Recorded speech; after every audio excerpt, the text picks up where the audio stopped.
Hello, everybody. My name is Julia. Welcome to Cambridge Week, Day 2, English Teaching at Secondary Level. Today, the best experts of Cambridge Assessment English and Cambridge University Press are going to speak about A2, B2 level exams and developing different skills at these levels.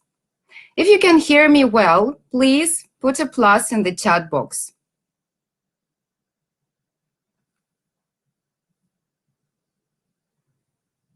Fantastic, I can see so many pluses. Happy to see you today. If you have any problems during the webinar, please reload the page. It is better to use Chrome. The recording of the webinar will be shared with all the registered participants. The certificate of attendance will be distributed in a couple of days. It will be sent to your email. We'd love to hear from you. Just a reminder, please be sure to type your questions into the question box if you have some very, very special questions to our presenters.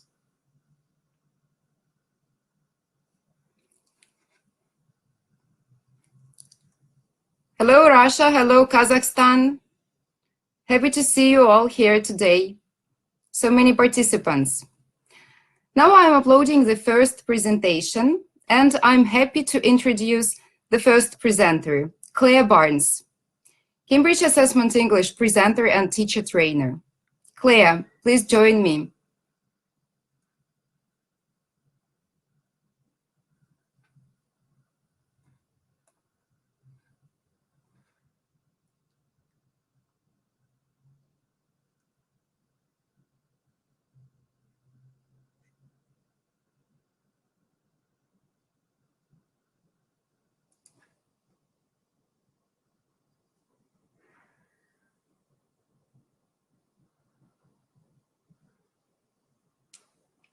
Claire, please go on air and start webcasting.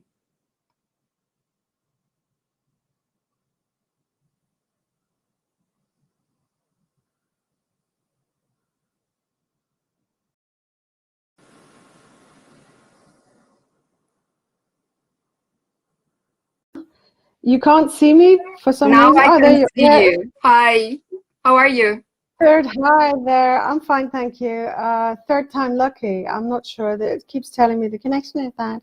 So I might turn myself off in a minute, at least the camera. Not a problem. Can you see your slides? Yes. Yes, what's about the errors? To change the slide. Yeah, I just need to, yeah, it's going. Yeah, it just takes a while. That's right. There we go. Oh, great. Okay, great. Okay. So we can start. Okay, thank you. Yes, good morning, everyone. Hi there, Svetlana. Nice going. Okay, so welcome. I may well have to turn my camera off because I keep getting messages that I have a bad connection, so I'm sorry about that. However, before we get started, just to remind everyone, I am going to be asking you to respond to me throughout the next 45 minutes in the chat box. But if you have a specific content question, please put it in the special question chat box, and I will check that after I've finished. Okay, super. Yes, hello to everyone who's saying it's great to see me again. Well, I'm not sure about that, but anyway, there we go. So today we're talking about reading. And the question on the title page was basically, do we really teach reading? Or do we basically take what the course book gives us and just test it? Do we really think about how we read in general and what we read and how we read different things differently? And do we actually ever think about helping our students in this way? So we're going to talk a little bit about the sub-skills.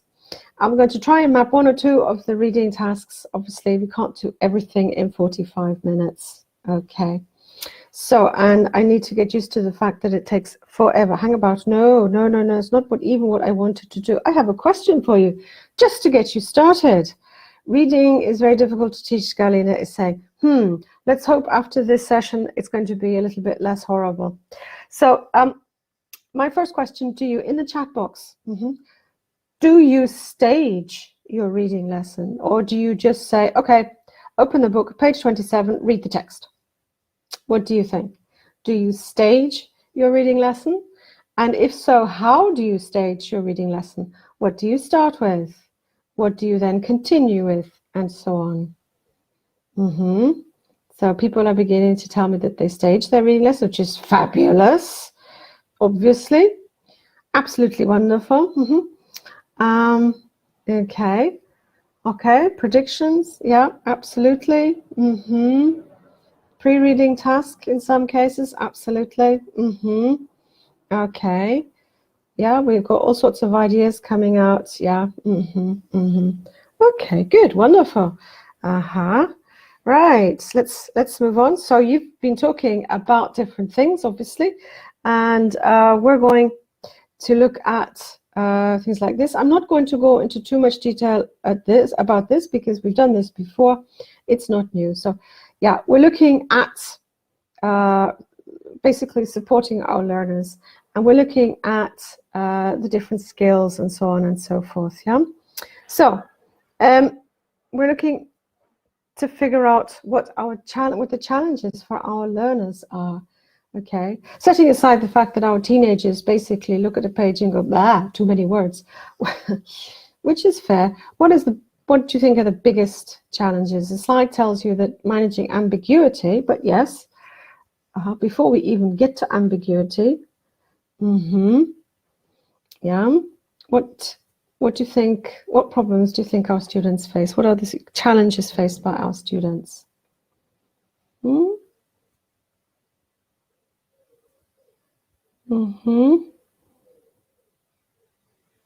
Yeah, make students read. Well, fine, but how? Do your students read just because you say read? Or do you have to give them a reason to read? I think the problem is, the challenge for us as teachers is to build learner confidence, isn't it? Whereas for students, they don't know the words. Yeah, absolutely. They need motivation. They think they understand the text. And is a text ever not level appropriate, or is the task that we ask them to complete not level appropriate? I question whoever wrote that. Okay, so yeah, but you're right, absolutely. Vocabulary can be a problem. Also attitude, understanding attitude and opinion, the tone of the text, it can be very difficult also at the higher level, and generally understanding how texts are organized in any language, much less in English, is a bit of a problem, isn't it? So what we have to do is to build confidence, try and introduce and practice reading strategies, obviously, and that would be the same for any type of the reading task on any of the reading and writing papers for key and preliminary, or the use of English and reading for first. Okay, so, and of course, oops, there we go. We need always to think about reading as one of the 4 skills. If we think about it, do we ever really only use just the one skill?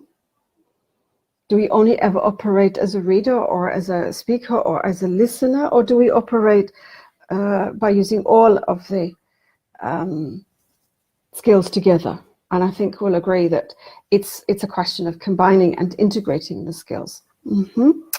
Okay, right. So the 3 stages, the 3 basic stages. Well, I keep kicking the wrong key. I'm sorry. The 3 stages, basic stages: before reading, while reading, after reading. Yeah, we've talked about that. What would be, in your opinion, I'm going to turn my camera off. It's telling me to turn my camera off. And frankly, I think you'll get on better without seeing me. What's the rationale behind these different stages, these 3 stages? Yeah. So if we think about it, introducing the topic, the rationale is obviously to set context so that our students know exactly what the text is going to be about. They can, because you've set context, because you've asked them to talk about something beforehand, their brains are producing language. They are, digging up language that they'd forgotten they ever had, and it's all going to be useful. And if you think about this, do we not do that in our own languages? So when most of you read Russian, when I read English, for example, do we not automatically, we read, for example, the title of a text, or we see a picture that goes with a text, no matter what that text is, do we not automatically start thinking about that? Do our brains not automatically go, oh, nice picture, that means da da da da da da, and suddenly a whole range of language pops into your head? Yes, I'm sorry, it is better to see me, but frankly, if it's going to be a choice between seeing or hearing, I think at the moment hearing is going to be the way to go. Yeah. So before reading, we need to think about activate schemata, get them to think about the text. Also, we can choose techniques which will help the students practice parts of speaking papers at A2. B1 and B2. Prediction tasks, always very useful. And then vocabulary. Okay, so what happens next? While reading, what happens next? Anyone in the chat box? So we've activated schemata. We've talked about whatever. We've tried to predict. We worked on some language, possibly. We will skim, someone is saying. Exactly. Okay, this is what we do before. What happens next? I'm a little bit behind myself, okay? Yeah, generally we have at least 2 different reading tasks with each text, because otherwise that's a waste of a good text, isn't it, really? Yeah, first of all, we need to skim read. We need to read for the main idea. And then we need to think about reading for detail, depending on whatever the reading task is. Secondary question, when I'm reading, or if I want to skim read, do I still have to set a task? Or can I just say, okay, you've got a minute to read this text, go? What do you think? Yeah, should I still set a task? Yeah, exactly. Yes, absolutely. You always need to set a task, because, yeah, we do need to give the students something to think about. We need to give the students a reason to listen. Yeah, exactly. Students do read for a purpose. If they read at all, then we do need to give them that purpose. Yeah, because I think most teenagers are, not in a position to give themselves a purpose, are they really? Which is sad, but there we go. Post-reading tasks obviously need to come after that. Any kind of production task is useful. And if we're, aiming to prepare students for an exam, be that A2 key or B1 preliminary or B2 first, then we really, really, really should make a bigger effort to make those speaking and writing tasks relevant to the exam. Okay, obviously, because why would we waste the opportunity? I think is the great point there. Yeah. Okay. So, what? I keep hitting the wrong key. There we go. There's a question for you there. In the chat box, people, what different reading subskills can we identify?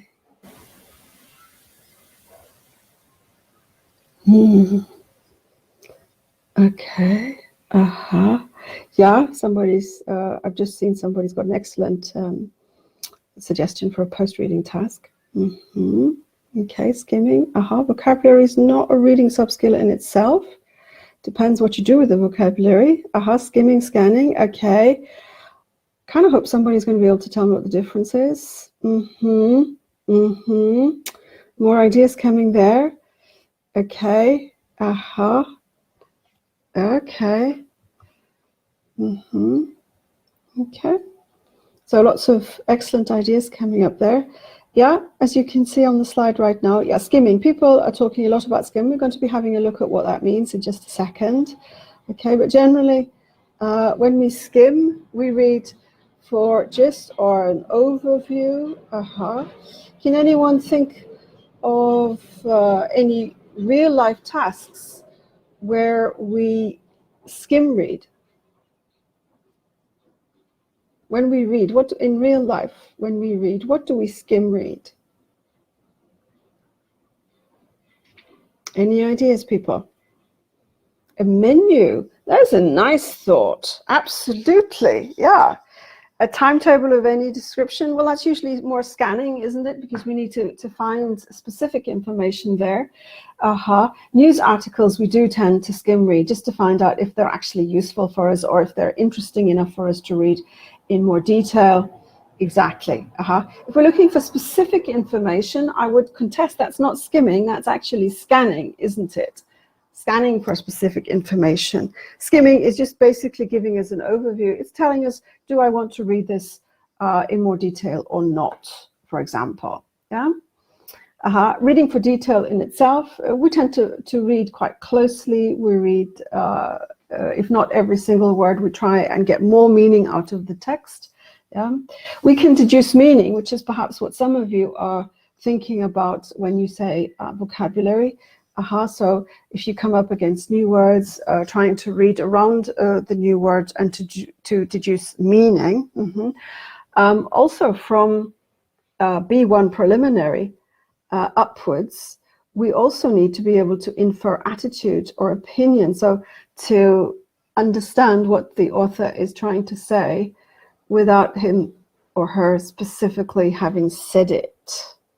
Yeah, sometimes, and I'm sure you're all aware of this, sometimes we find it difficult to write explicitly for many different reasons, but it's, reading between the lines is something that we have to do in our own language, and it is a very, very useful skill in any language, any other language that we speak. Okay, we need to be able to predict from any clues that we have as well. That's right. So if we say scanning is for timetables, skimming, news articles, what kinds of things might we read more closely?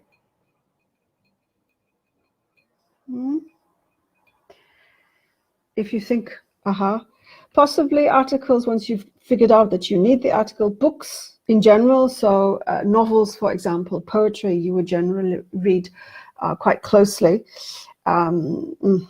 Okay. Advertisements, not so sure. Do you really read advertisements very, very closely? Rules, it helps if you read that closely. Things like, scientific articles. Okay, good idea there. Your friend's posts, Barbara, are you seriously trying to tell me that you read every single last word so very, very carefully to infer meaning on Instagram and Facebook and of contact you? I don't think we do that very often. Maybe you do. I'm not saying you don't. To infer attitude or opinion, I think we might read articles that appear in the news, general articles on politics and so on, and situation in different countries. And I think we would there try to infer attitude or opinion. Also, particularly if we're doing any kind of research, academic research, then we need to be able to do that, don't we? Okay, right.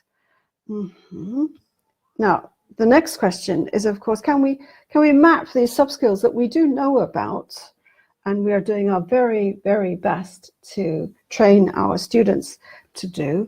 Is it possible to match these with some of the Cambridge reading tasks? What do you think? Can we match sub-skills to reading tasks? Yeah. Yeah. Exactly.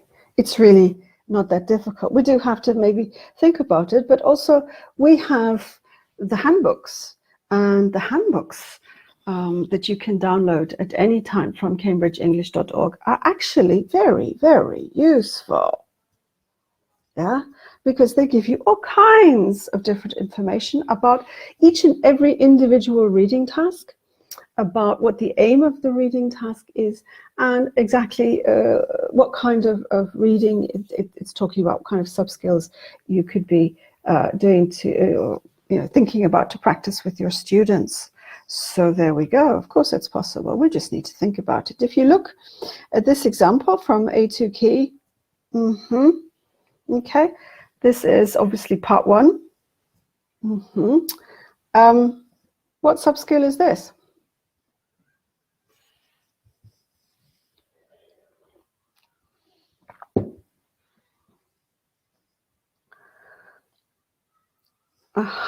Someone's saying scanning. Somebody else is saying skimming. Okay. Yeah. Are they really deducing meaning? Is the meaning not perfectly clear? Do they have to read between the lines here? I don't think they do. They might have to match, paraphrase, but otherwise, I don't think they have to. Yeah, I would contend that it is pretty much gist in point of fact. Yeah. Okay. And oops. And I've got another example at B1 preliminary for schools. It's exactly the same task. It is slightly more complex, as you would expect, because it's a higher level. But essentially, it's still really and truly, when it comes down to it, skimming, isn't it? There's not a great deal to read there. But the question is,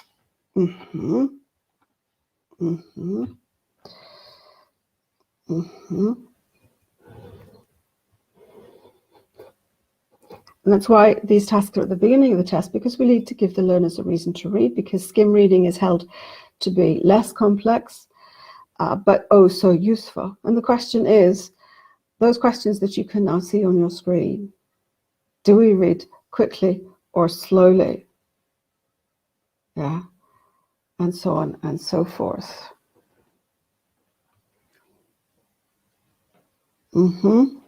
Quickly, absolutely.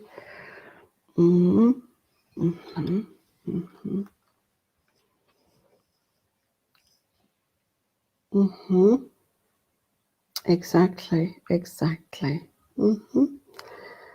Yeah, so we do tend to read quickly. When we skim read, we read quickly, because we can't possibly read everything very, very slowly. Life is so short. We can't do that, can we?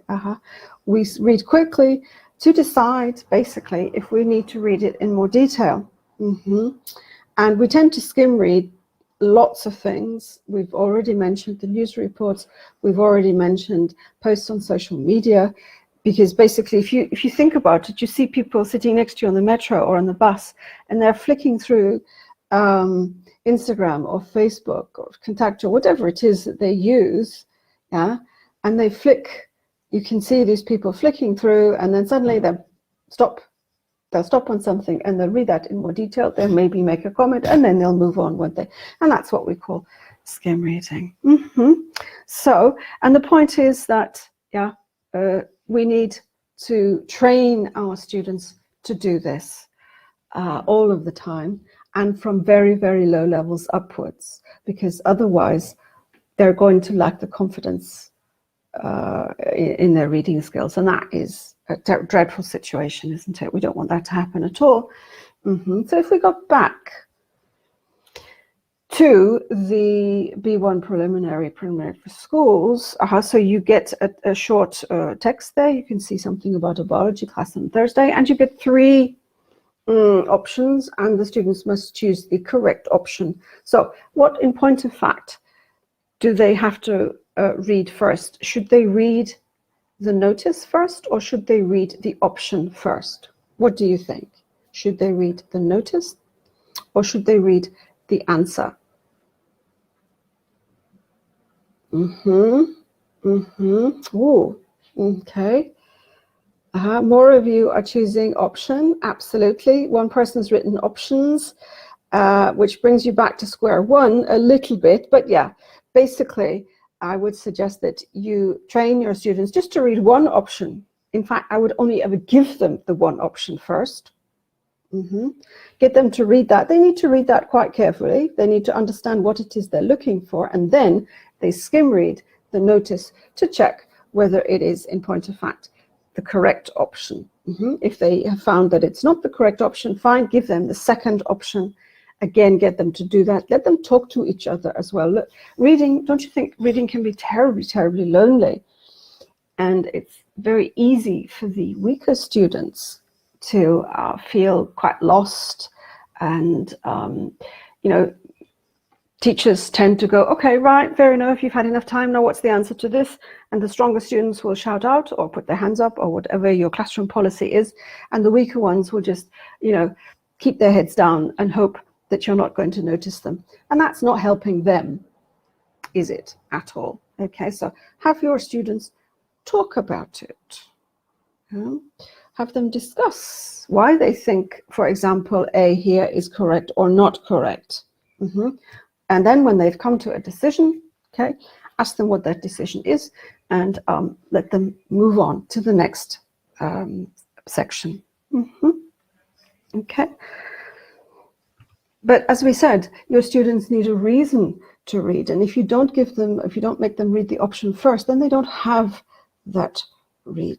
Okay, interesting question from Gleb there. And I found, when I was researching this webinar, I found this interesting little website, which I didn't know before, breakingnewsenglish.com.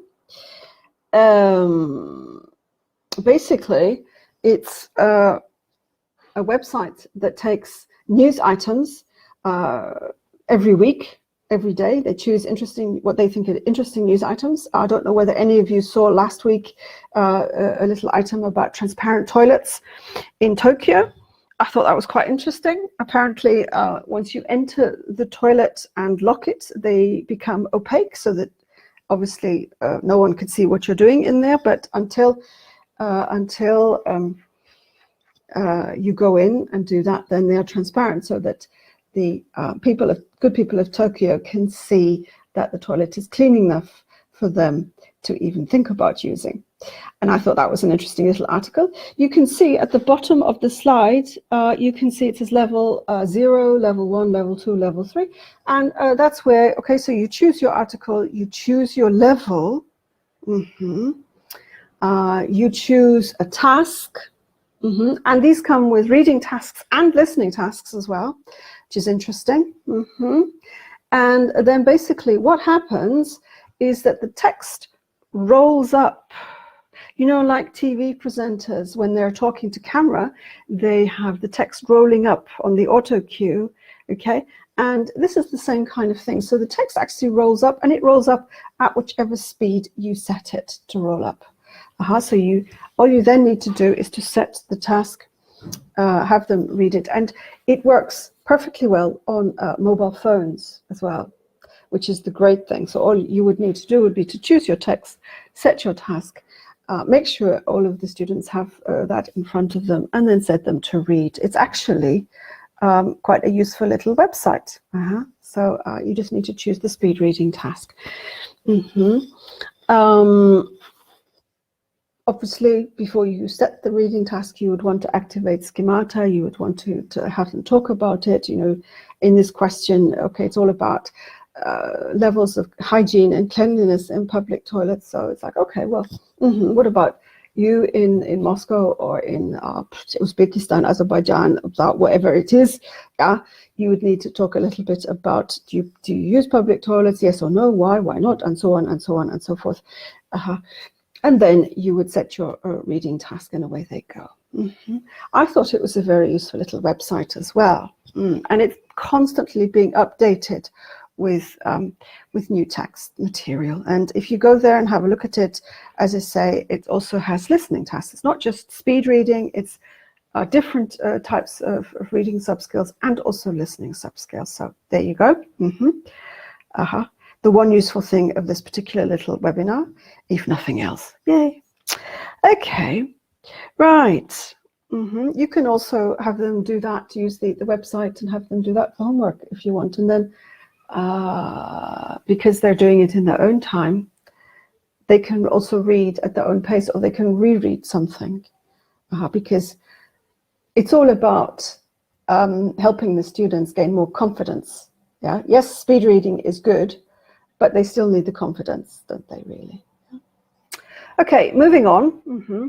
The slideshow has already moved on. Okay, we're going to look in more detail now at one of the reading tasks. Okay, multiple choice. Okay, this is actually taken from B2 first, but multiple choice comes in also at A2 key and B1 preliminary, where it is part 3 in both cases. A2, of course, they only have 3 options, but B1 and B2, they have 4 options for each question. Okay, so you can see these are the things on the screen right now. This is basically what part 5 is testing. Yeah. It's quite a lot, isn't it? Yeah. Attitude, tone tends to come in at B1, much less so at A2, because obviously it's a much lower level and students are focused on actual fact, explicit detail.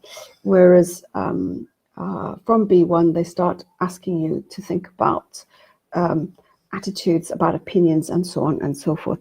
So what challenges, people, in your chat box, what challenges do you think the students have with this kind of multiple choice reading text?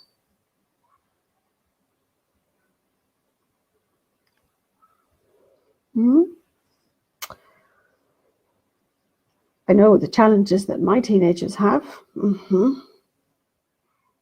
But then my teenagers tend to be challenged with life in general, so perhaps they're not anything to work on. Yeah, understanding opinion in general, they might have a problem with that. That's true. Yeah, well, yeah, shades of meaning. Yeah. Idioms, which will come in at the higher level. Yeah. Okay.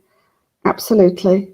Yeah. There are all kinds of problems that they might have. I quite agree. Yeah.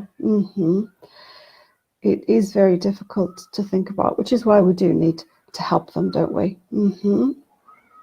Okay. Here you have some of the main ideas that they struggle with. Yeah. Meaning, yeah, from context, text organization, implication, basically the things that you've been mentioning in the chat box.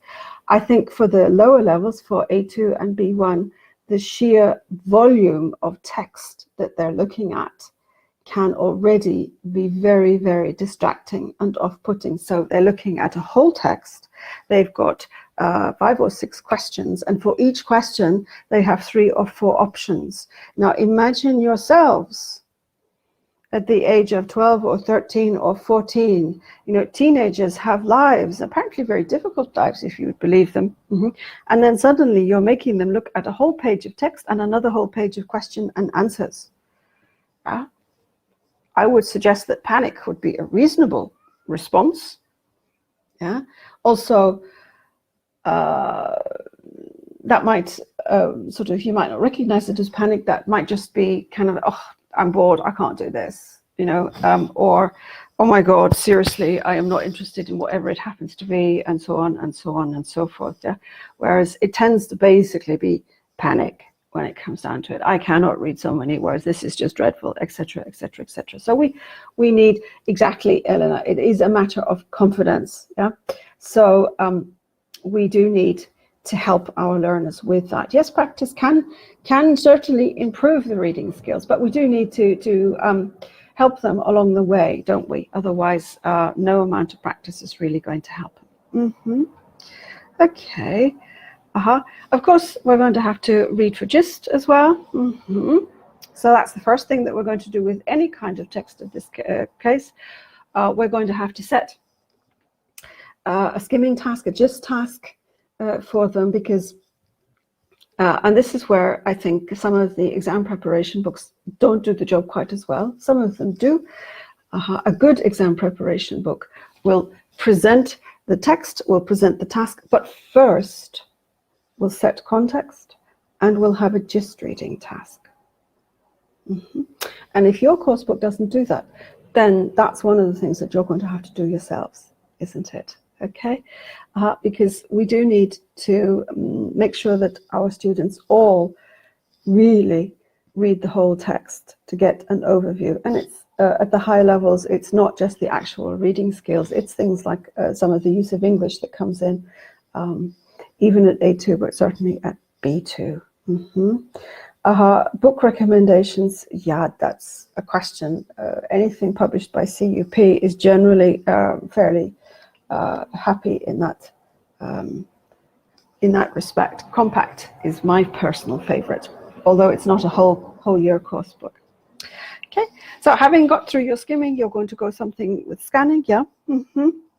Okay, and as we've talked about, your learner is generally, yeah, going to get distracted, going to read this first, or read this a little bit, or that a little bit, and end up really wasting time, which is a bit of a problem, isn't it? So let's think of options there.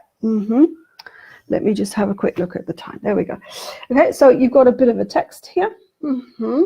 Okay, and the first trap is to read the text and the question at the same time. So to try and map each question to a part of the text, and that's really a big problem, because yes, the questions will generally be presented in the order in which the answers appear in the text, but it's not that simple. Yeah, and even with this one, where you can see the question is, what is the writer's purpose in this first paragraph? That the students tend to read first paragraph, oh, my answer must be in the first paragraph, and then they'll look at question number 2 and they'll think, oh well, yeah, my answer must be in the second paragraph, and maybe it isn't so obvious. Yeah, in this case, if we think about, it's asking about the writer's purpose, because why?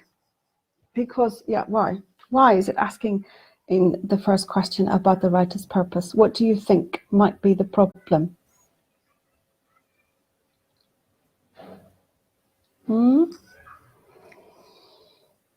If we think of the way texts are structured, is it not true that the writer tends to convey the purpose of the text in the first paragraph, and that sets the tone for the whole entire text? Yeah, so that sets up the context, sets up the tone for the whole entire text, which is why sometimes they do ask questions about the writer's purpose in the first paragraph, for example, because that does, as I say, give the context for the rest of it. Exactly, and that is very, very important. Okay.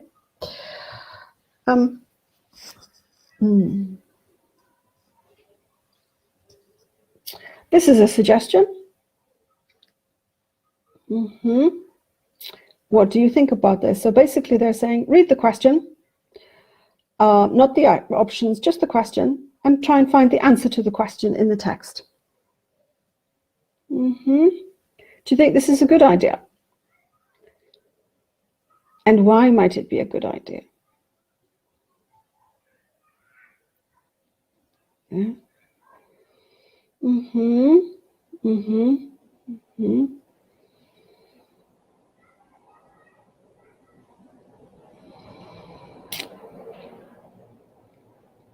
Your 13-year-old students, Gleb, are not professional translators.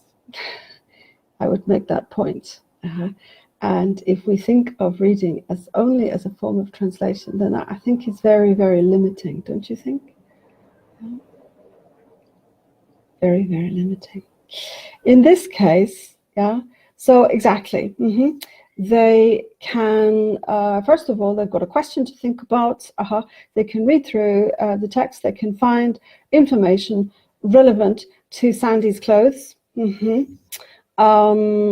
So that they have an idea of the answer of the text, and then you can reveal the options that they have, and they can choose what they think is the correct option. Another idea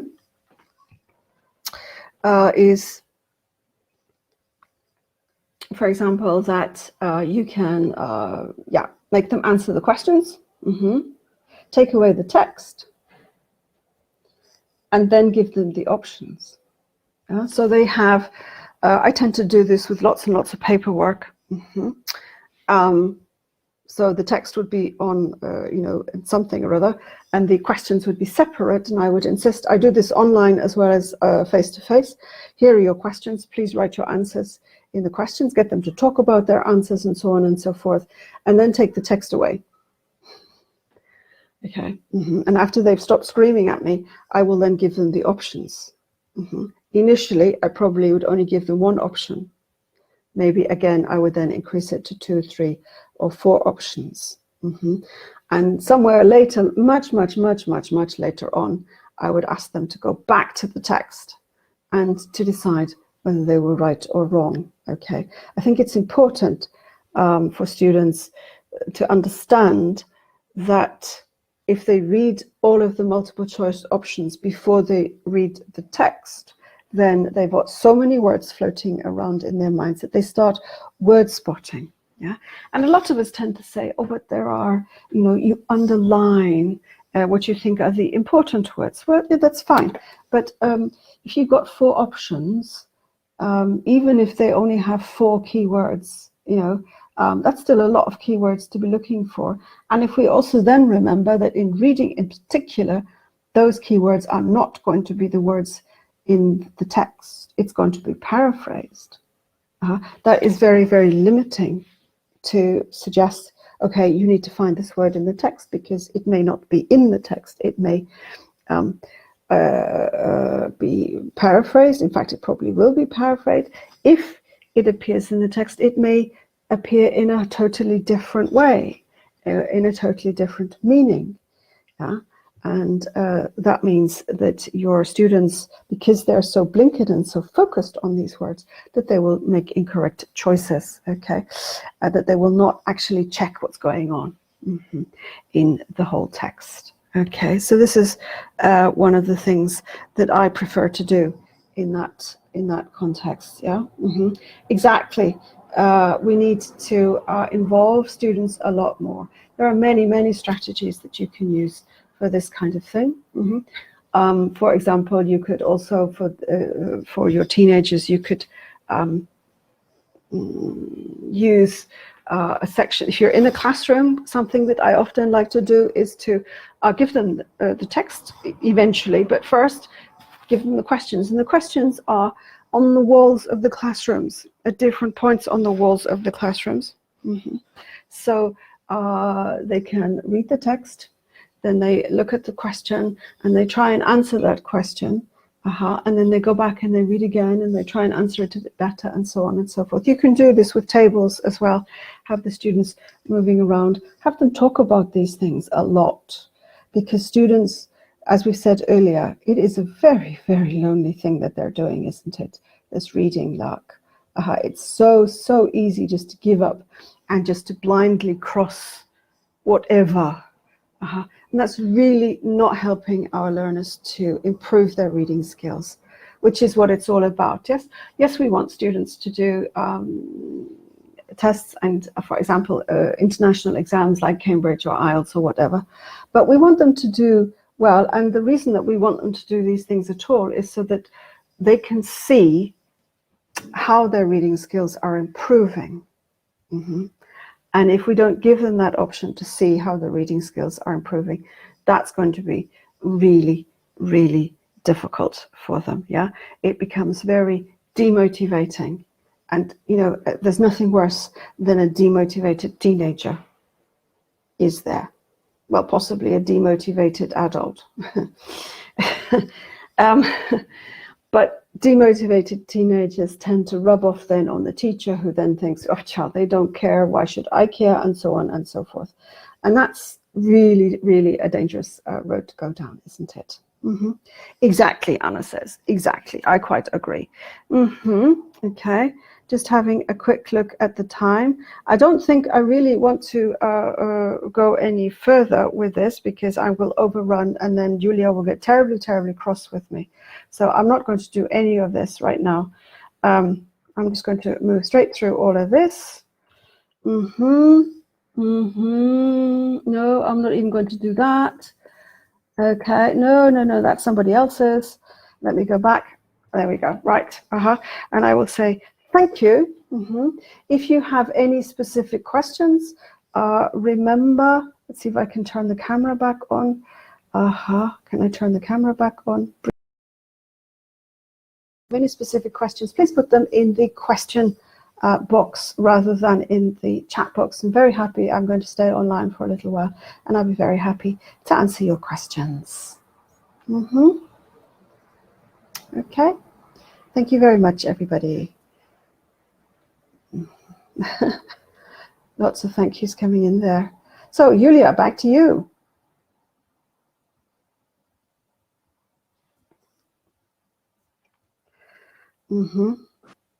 Thank you, Claire. Julia? There are so many thank yous in the chat. No questions.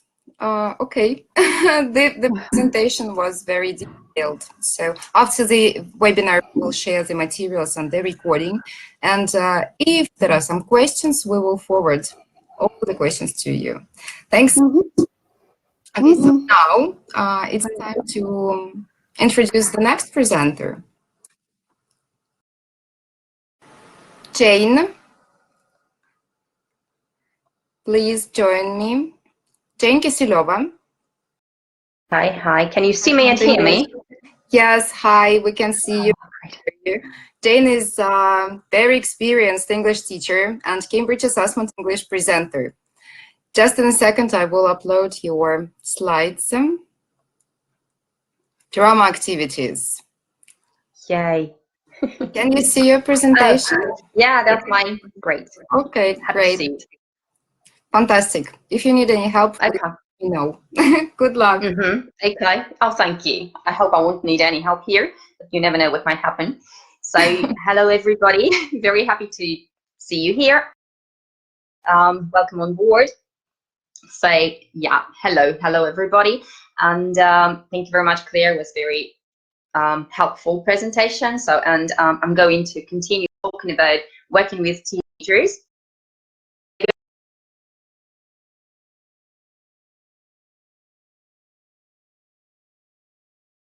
And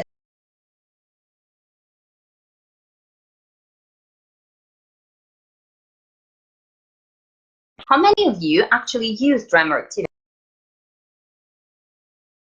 It's the exam classroom or just the regular English classroom. So do you use grammar activities? Okay, troubles, you can't hear me? Oh, wow. Okay, that's a great start when people stop hearing you. Okay, now it's fine, great. Woohoo. Okay, so do you use grammar activities in the classroom? Yes or no? And probably if no, can you give some reasons for that? I'll try not to be too frozen. Yes, okay, a lot of pluses. You don't know where to start, okay. You adore it, oh, great, okay. Time consuming, true, With little ones, okay. Not often, Okay. Could use it more often. Okay, I hope you will start using it more often. Chaotic, Online, absolutely, I absolutely agree here. Teens are confused. Okay. Pupils are shy. That happens. Okay. Very often. Great. So probably you will find some of the activities new for you. Probably some of them will be familiar, but we're going to talk about how to use these activities and why do we use particular activities in the exam preparation classes. So how can they help us prepare our students for the exams? All right. So why do mostly teachers avoid using drama at their lessons? I already see that it's time consuming, teenagers might get shy, and I quite agree with that. And also I've had a little research with my colleagues, and this is what we've come up with. So the first one, we did the teachers, not actors. And why should we use drama activities? And this is probably one of the misconceptions. When we speak about drama, most of us think about some theater performances, like to be or not to be, that is the question. But that's not what's expected from us when we speak about drama in the language classroom. Okay. When we use drama activities in the classroom, we as teachers are not so much of authorities, but we work as facilitators. So our task will be to organize the activity.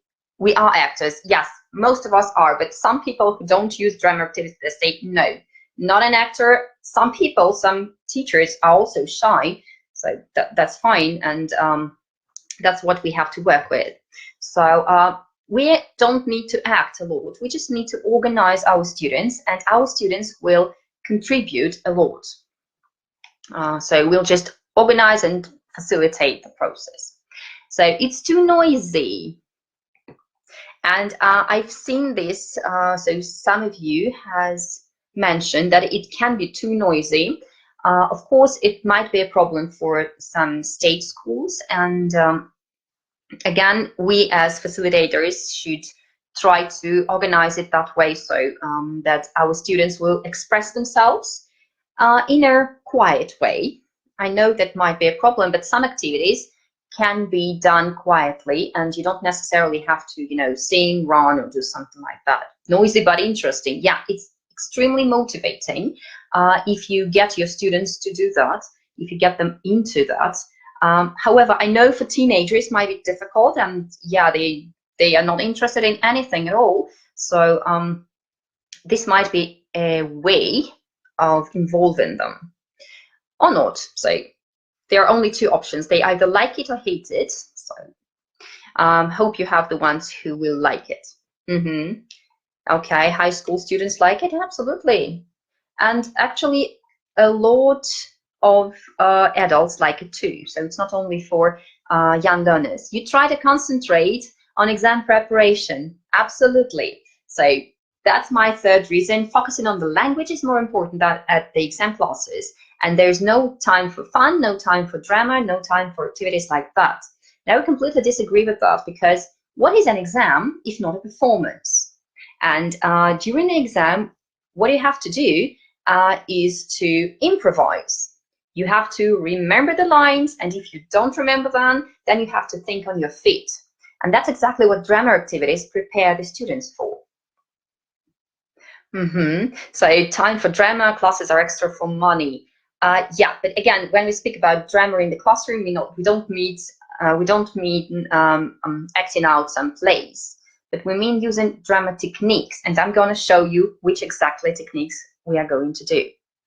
Study must be fun and interesting. It should be motivating. I mean, we are preparing them for the exams, but exams, it's not the end of the world, and they have to still love the language, not just to drill everything to death and then forget about it and never use it again. Study language better from English drama lessons, absolutely.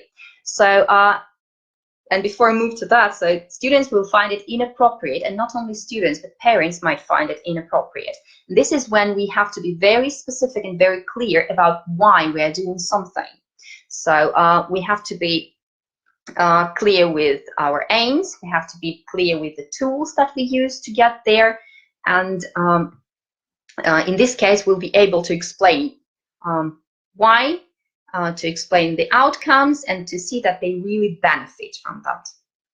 Fairy stories. Okay, I'd like to see a fairy story acted out by teenagers.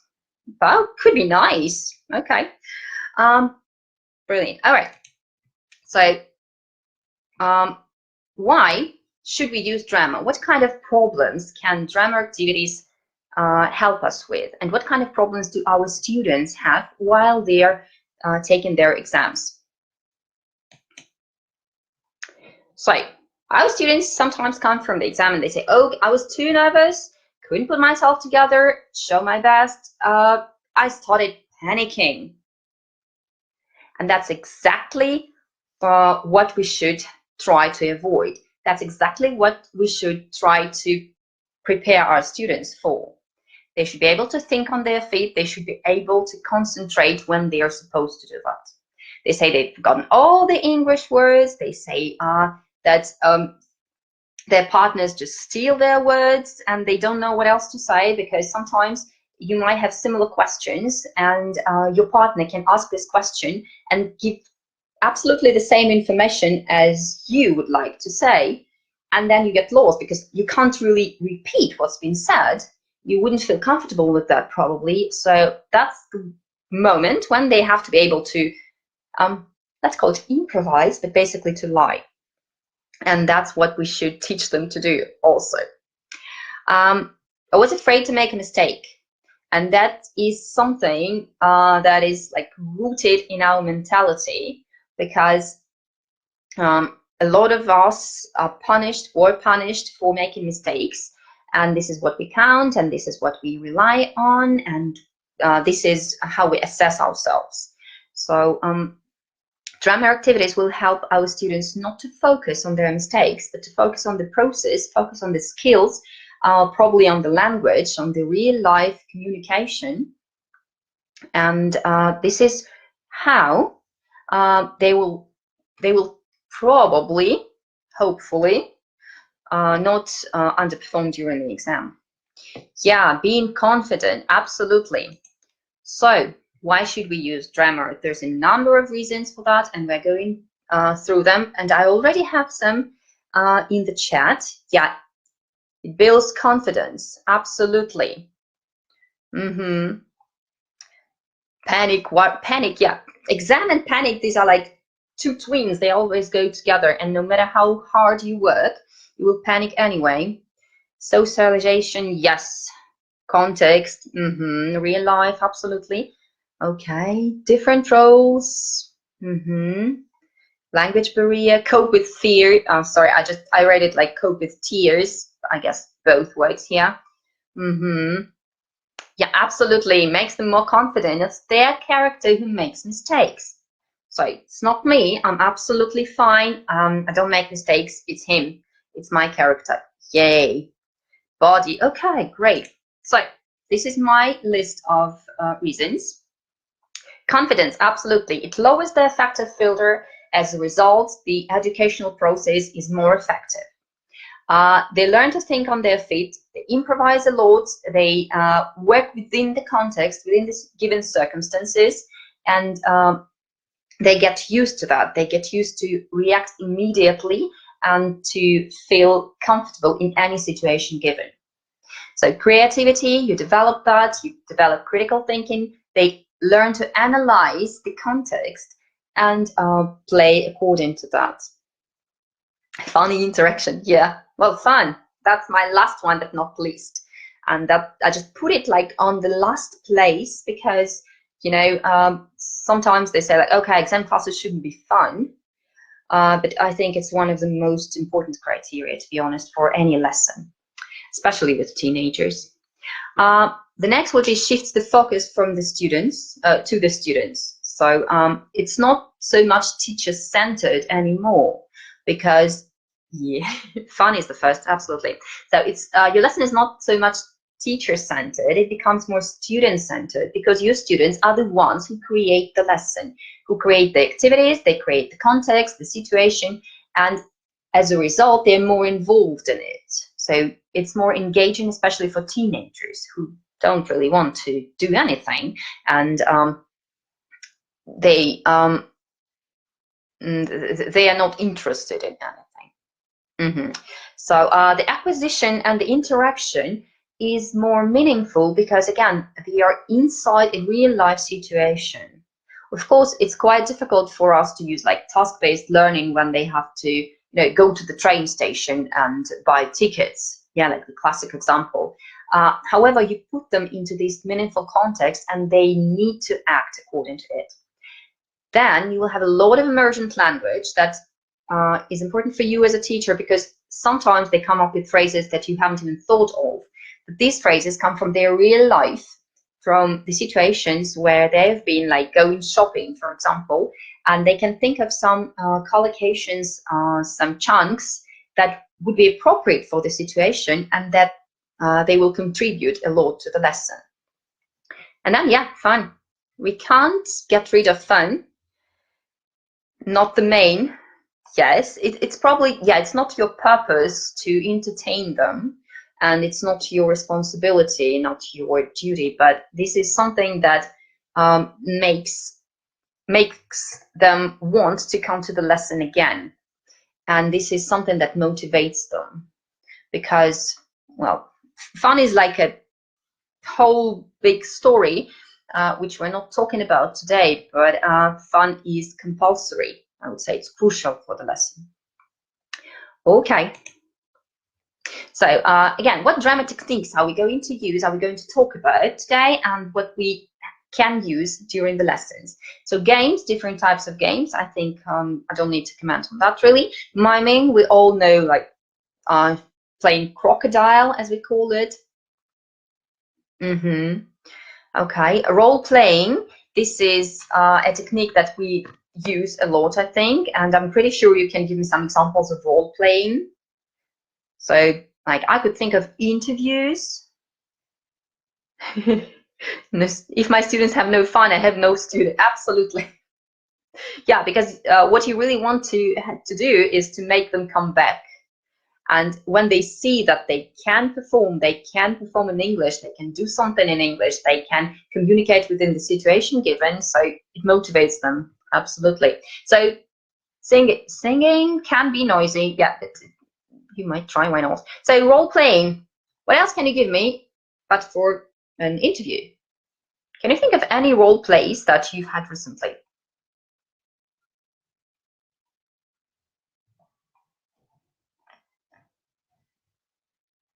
Singing. Okay, we all like singing now. Okay. Roll cards, yeah. Customer shop assistant. Family argument. Ooh, this is gonna be fun. Okay. When they work, yeah. Okay. So then crime investigation. Okay, what the next would be improvisation. I think it's absolutely clear. Simulation, and I expected this question. So what's the difference between role play and simulation? Role play is usually when the roles are assigned for them, and they have some scenario to perform. So you gave them a list of, I don't know, questions, responsibilities, and they basically just have to follow this scenario. When we speak about simulation, what you give them is the context, it's the circumstances, the situation, and your students will have to find out and figure out the ways how to live within this situation given. So yeah, as it's written here, it's simulation is less controlled. So basically simulation is the context, and there's a lot more contribution from the students. While the role play is something given and prescribed, as a teacher, I prefer using simulation for a number of reasons, because first of all, it requires minimal, if no preparation at all. So basically, you just think about the situation, you think about the language. You don't have to write down some role cards, which is time consuming. And in simulation, people would come up with more emergent language. So you get more from your students, you elicit more, and they just you activate their schemata, and they can find more in their personal experience. So it's more relevant to them, they are more involved. So improvisation is like a part of that, it's a technique. Yeah. However, in simulation, you might have some preparation time, you give them time for thinking, but there might be moments of improvisation too. So storytelling, I think it's quite clear now. And dramatization is when you actually have to act out some kind of a play. Sketching method, great. Okay.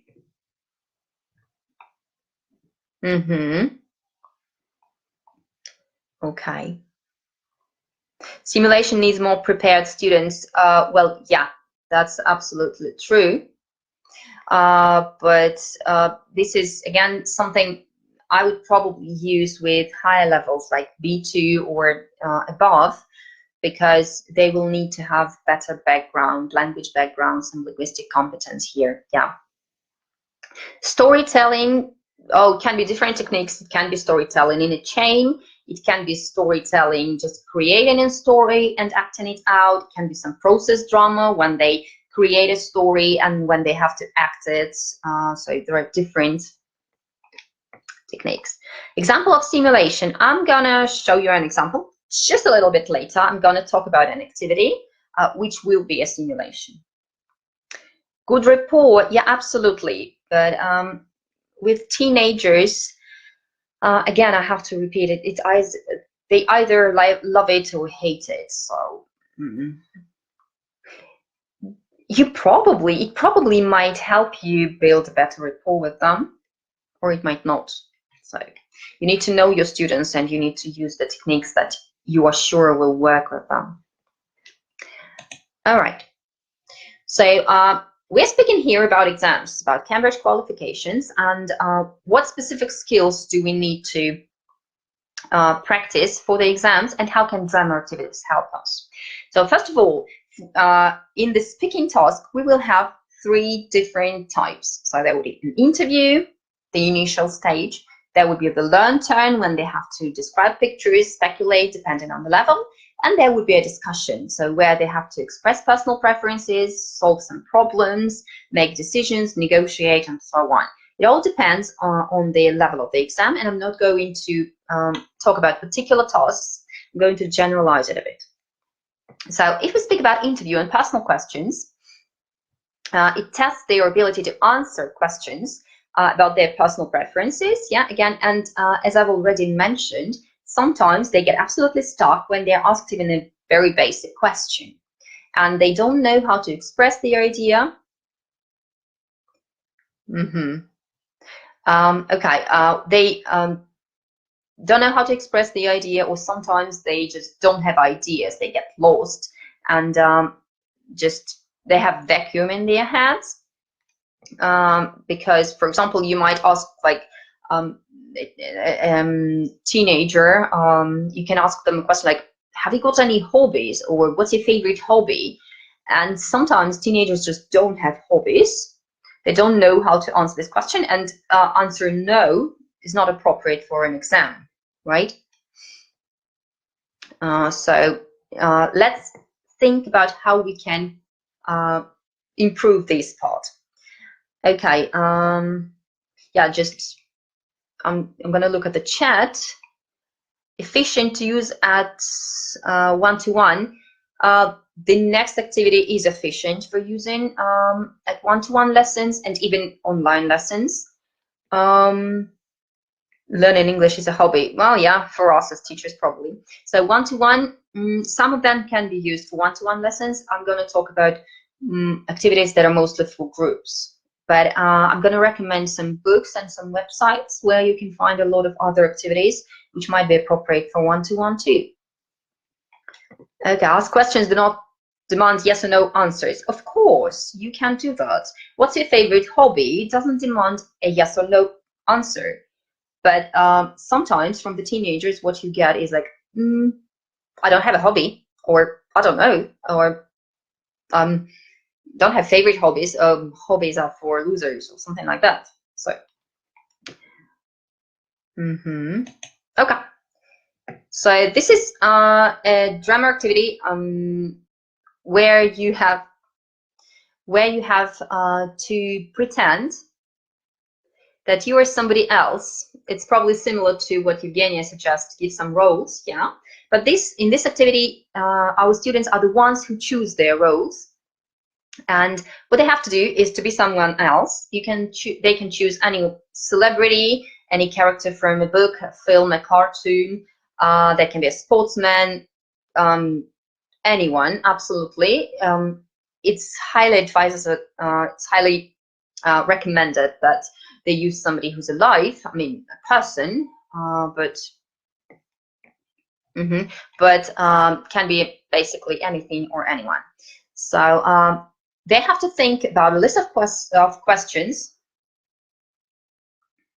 and a list of questions that might be asked during the exam. And then there are two ways of dealing with that. So they have their character in their mind. They think about what the character likes, what the character prefers, what the character does every day, and where the character lives. So anything, all the details. It can be prepared or unprepared. So you might, for your stronger students, that might be a bit of improvisation here. For weaker students, you can give them time to think about the character properly. And then you can put one person in front of the others and they will ask questions, and the person will have to imagine that he is that character and answer the questions according to the life of their chosen character. Or if you don't want to put them on display and you want to make them feel more comfortable, probably, you can choose the second option, when they just mingle as if it's a party. So you give them the situation, and can be fancy dress party, can be a Halloween party, anything, or like a school reunion. And they just have to mingle, they have to ask questions within limited time. Again, improvise and think on their feet. So that's a technique that might be helpful for the first task in the speaking part of the exam. Again, some feedback after that. Who's the most interesting character you met? Is there any character that you would like to be? Have you heard any new words? If we speak about some language feedback, so many things can be possible here. So very often it's really useful. Yeah. And by the way, okay. By the way, speaking about online, so this particular activity is good for one-to-one. So people can imagine that they are someone else. And it's also good for online classes because, for example, what I do for my online classes is that I ask my students to choose a character before the lesson. We have either a background or they like put the picture on their background and we just communicate. Or they just do it for their homework. So it works absolutely perfect. Okay, so people say that there's no sound. I still hope you can hear me, you know. Sound plus, good. Okay, at least one person can hear me. Great day. Okay. So let's move on then. The next stage of the speaking part of the exam would be the learn turn, when they have to describe pictures. And depending on the level, it will be a bit different. So they will have either just focus of the task will be either vocabulary, if we're speaking about like preliminary, for example. And for the first, they will need to demonstrate some high order skills like summarizing, speculating, analyzing things, justifying opinions, so things like that. And we're going to have a look at the activity. Describe, discuss, not that much at this stage. Well, okay, if you have no sound or no video, try refreshing the page. That might be helpful. However, if you have no sound, you probably don't hear my advice. Examples. Okay. So these are very popular techniques that you might use during the lesson, specifically to prepare your students for the learn turn. And this is called still images or freeze frames, and there's a variety of ways of using them. So this is when we will have simulation. And you can probably guess the context here. So what would it be? What are we going, what will be the context? What will be the situation that I'm going to give my students? According to the pictures. Yeah, exactly. Shopping. Emotions. Emotions would be like a part of it. But shopping will be the main idea. Like, we all go shopping. You are in the shopping center. And what can people do? So if it's a lower level class, the first stage will be brainstorming. What do people do in a shopping center? So what kind of actions do they perform? What kind of emotions do they have? Real life shopping? Yeah, real life shopping is it's a good idea, but that's not something we can do with our class, unfortunately. So they have the context, brainstorm any ideas, actions, emotions, products, maybe clothes, anything. So, and this is our context. This is our situation. So we provide a context, shopping with pleasure. It depends, by the way, especially if you're working with adults, you will have a variety of ideas. There will be shopping with pleasure. If a woman is speaking, there will be, oh my God, shopping again. If a man, like who doesn't like going shopping with his wife. So there can be many different things. So the stages of our activity. Provide a context. There will be shopping in our case. Brainstorm possible activities, yeah, from the students. Again, if it's a higher level, if you are sure about your students' abilities, just throw them into it without any preparation. They will have to think on their feet. So they have to pick an action. They have to decide who they are. What are they doing in that shopping center? Don't tell anyone. Okay, mission impossible. Well done. Okay, we already see a lot of different things they can do in the shopping center. So then you pick one student who's not taking part, so who's not acting, who's not moving. And then just ask your students to pretend that they are in the shopping center. Ask them to move around, ask them to do things. And at some moment, you just say freeze. For this purpose, also, music works well because you can turn on some music and you can just stop the music and they will have to freeze. Different ideas, different classrooms, up to you. So when they freeze, the person, remember there's a person who's not taking part, will have to describe the picture. So for lower level students, there would be just vocabulary. Say, Peter is buying potatoes and he's a bit tired, maybe. For higher level students, like if you're preparing them for the first, that would be like, oh, he might be very tired because, or he might be very upset because he hasn't found the fruit he was looking for. So a lot of different grammar and a lot of different skills that they have to use. And that would be the meaningful context. That would be the emergent language they come up with. After that, of course, there should be some kind of feedback, content feedback, language feedback. When you collect the phrases, probably you would like to do this activity again. So this was one option of using freeze frames. And the second one will be to provide a picture, probably for lower levels. You just give them a picture. Each of them takes a row, picks the person from the picture, and they will have to represent, they will have to reconstruct the picture. And another person will have to, again, you will ask this person to leave the room maybe, or just close his eyes. Then he'll look at the picture and try to describe and see if he's close to the original one. Depending on the level, depending on your students, how confident and safe they feel in the classroom, you can choose either of the options. Okay. Letting off steam like this gives us a way to recharge our batteries. Yeah, it actually works both ways. It helps those students, especially teenagers. They can't sit still for a long time. You have to make them move and you have to make them take part in it actively. They will learn through moving. They will learn.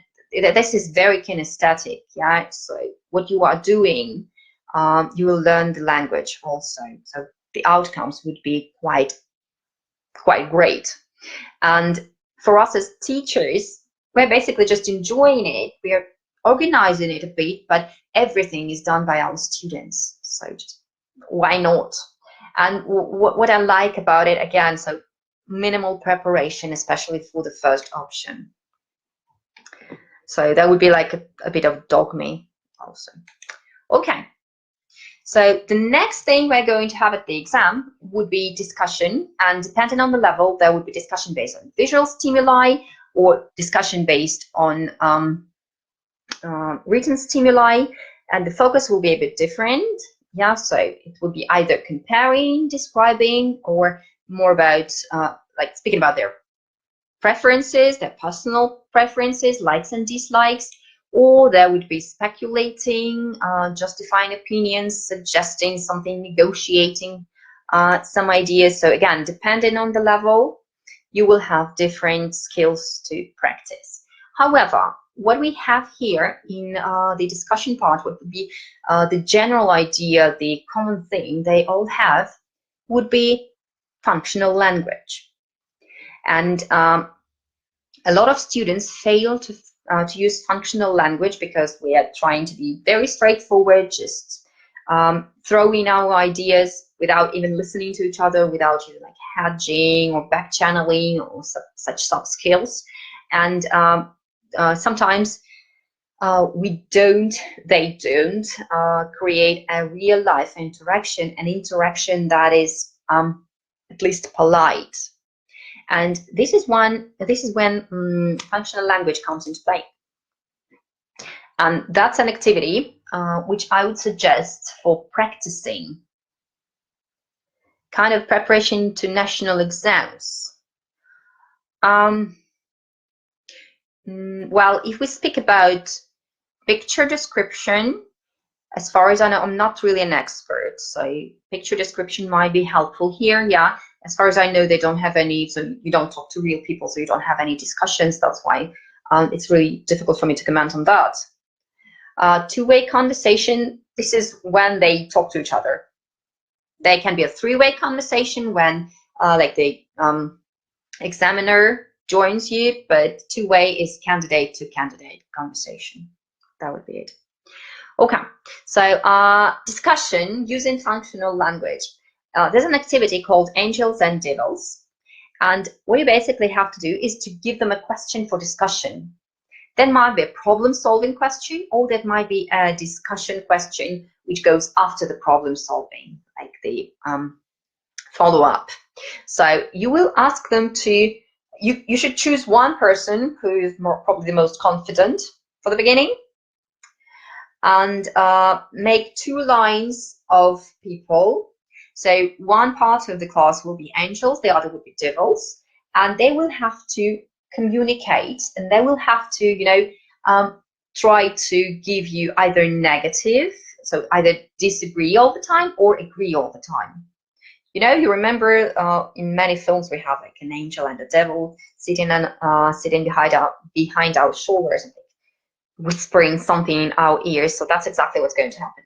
So ask your students to brainstorm some functions that they can use to persuade the person to take their point of view. And this one student will have to go through between the lines, and he will listen to different pieces of advice, to different ideas, and in the end, after he leaves this corridor, so he'll have to report which side he has taken. So would it be angels or devils, and why? So whose arguments were the most persuasive? Again, you can change the person, give a completely different question, and do it again and again and again and again. So your students will still have to think on their feet. They will use the functions. They will kind of rehearse the situation at the exam when they need to solve a problem and come to a decision and negotiate a decision. So that would be the one for debates. Yeah, that would be debates. There wouldn't be like classic debates when they have all these specific features like on TV when we're choosing the president, but kind of a discussion, yeah. Okay. Oh, so students are believers. Okay. In this case, I don't know. Well, I have never thought about that. I'm sorry for that. So, but I'm pretty sure we can find a way out. So probably you will just put some masks on them, and some of them will be like sad smiley faces, some of them will be happy smiley faces, and again, you will have to express your opinions. That might be a way out. However, of course, you need to know your students, and you need to adapt the activity. Boss and an employer. Oh, great. Okay. To keep the distance. Okay, if you speak about the online, keep the distance like 1.5 meters. Well, you will need quite a big classroom. Yeah, this is all I can think of, to be honest. I haven't worked in the current situation like offline yet, so I don't know. Optimists, pessimists, yes, absolutely. It's pretty much the same, yeah. Okay. Online works perfectly well because no distance. There's not a lot of movement here, but it can be organized online, yeah. Plastic screens. Okay, good. So a lot of drama. We can have masks of plastic screens and play like nuclear world after the nuclear war. Okay, so the last one would be discussion when cards with functional language, yes. So that would be your responsibility then, or you can ask your students to do that.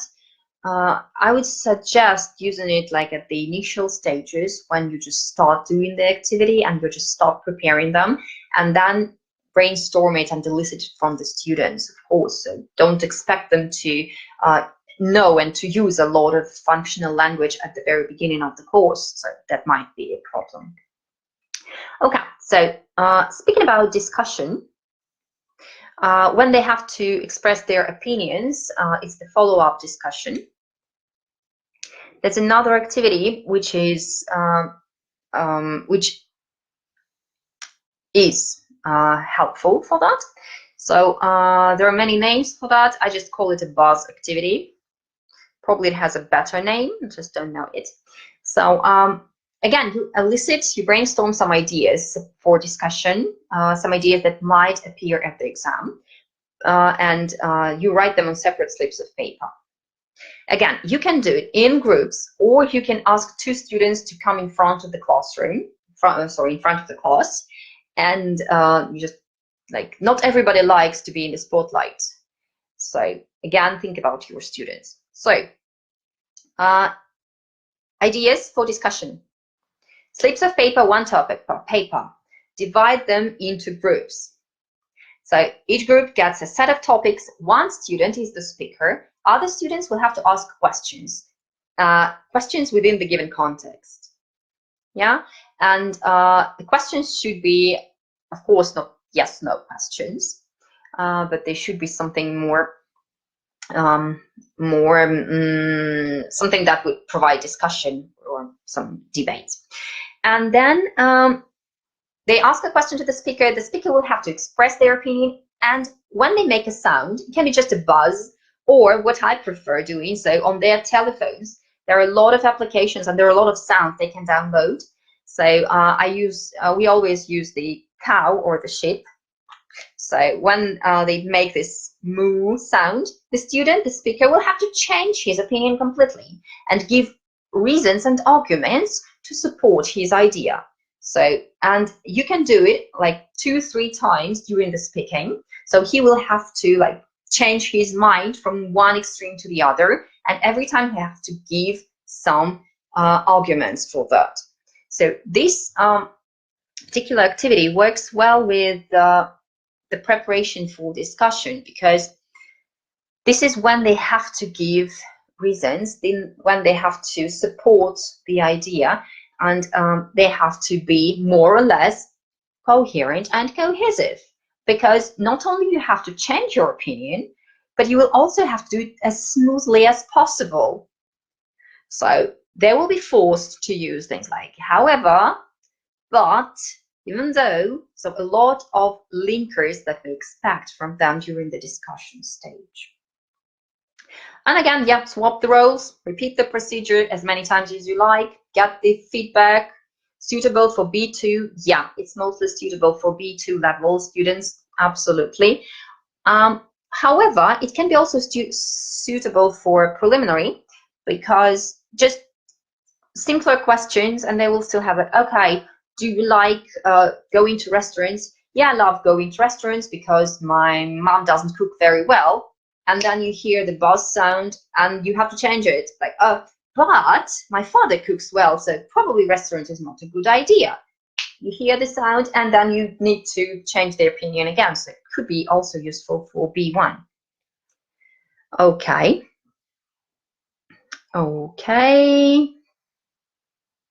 It is a drama activity, yes. You are put in certain circumstances. Again, it's not a lot of acting and movement here, but this is something when you have to improvise. So some elements of drama are definitely present here. Speculation in real life, yeah. Difficult task. Okay, but for B2, well, just try it. Model it. As soon as they get the idea, they will find it not that difficult, I promise. Okay. Should have quite a high level. Okay, linkers, yeah, that's exactly the focus. Okay, cool. So, as I've promised, some further. Yulia, could you please tell me, am I behind the schedule or is it time for me to finish? I'm a bit lost. I guess it's just time for me to finish, right? So here I have a short list of resources. However, for example, if you find David Farmer, he has a lot of books and a lot of, he's got a website, so with a lot of ideas. Ken Wilson's book, Drama and Improvisation, is a good one. So just do a little research and just don't be afraid of using drama, because this can be helpful and powerful. Okay, high level of language. Okay, again, think about your students. It's not one size fits it all. Of course, some students are quite reluctant to do that, and that's normal.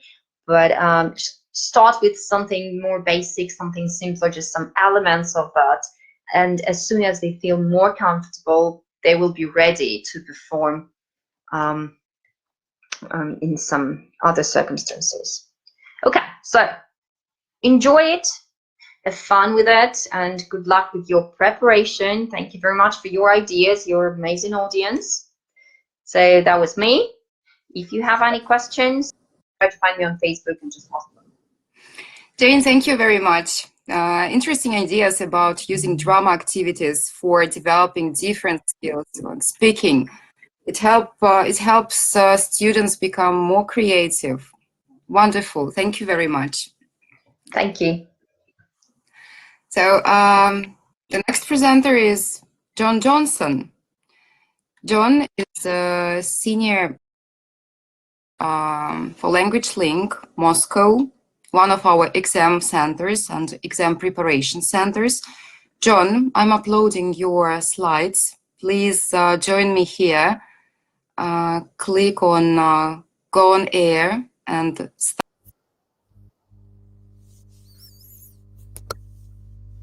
Hi, John. Hello, hello. Can you hear me okay? Yes, yes. Everything is okay. We can hear you. We can see you. So this is your presentation. Can you see it? I can, yes. Thank you. Yes, fantastic. What's about the arrows to change the slides? Is the control panel available for you? It is. It is indeed. Fantastic. Okay, so good luck with your presentation. Great. Thank you so much. Well, hello, everyone. Listening to the previous two presenters, and even as an experienced teacher, it's always exciting to get some new ideas and inspiration. So I hope I can provide much the same to you all today.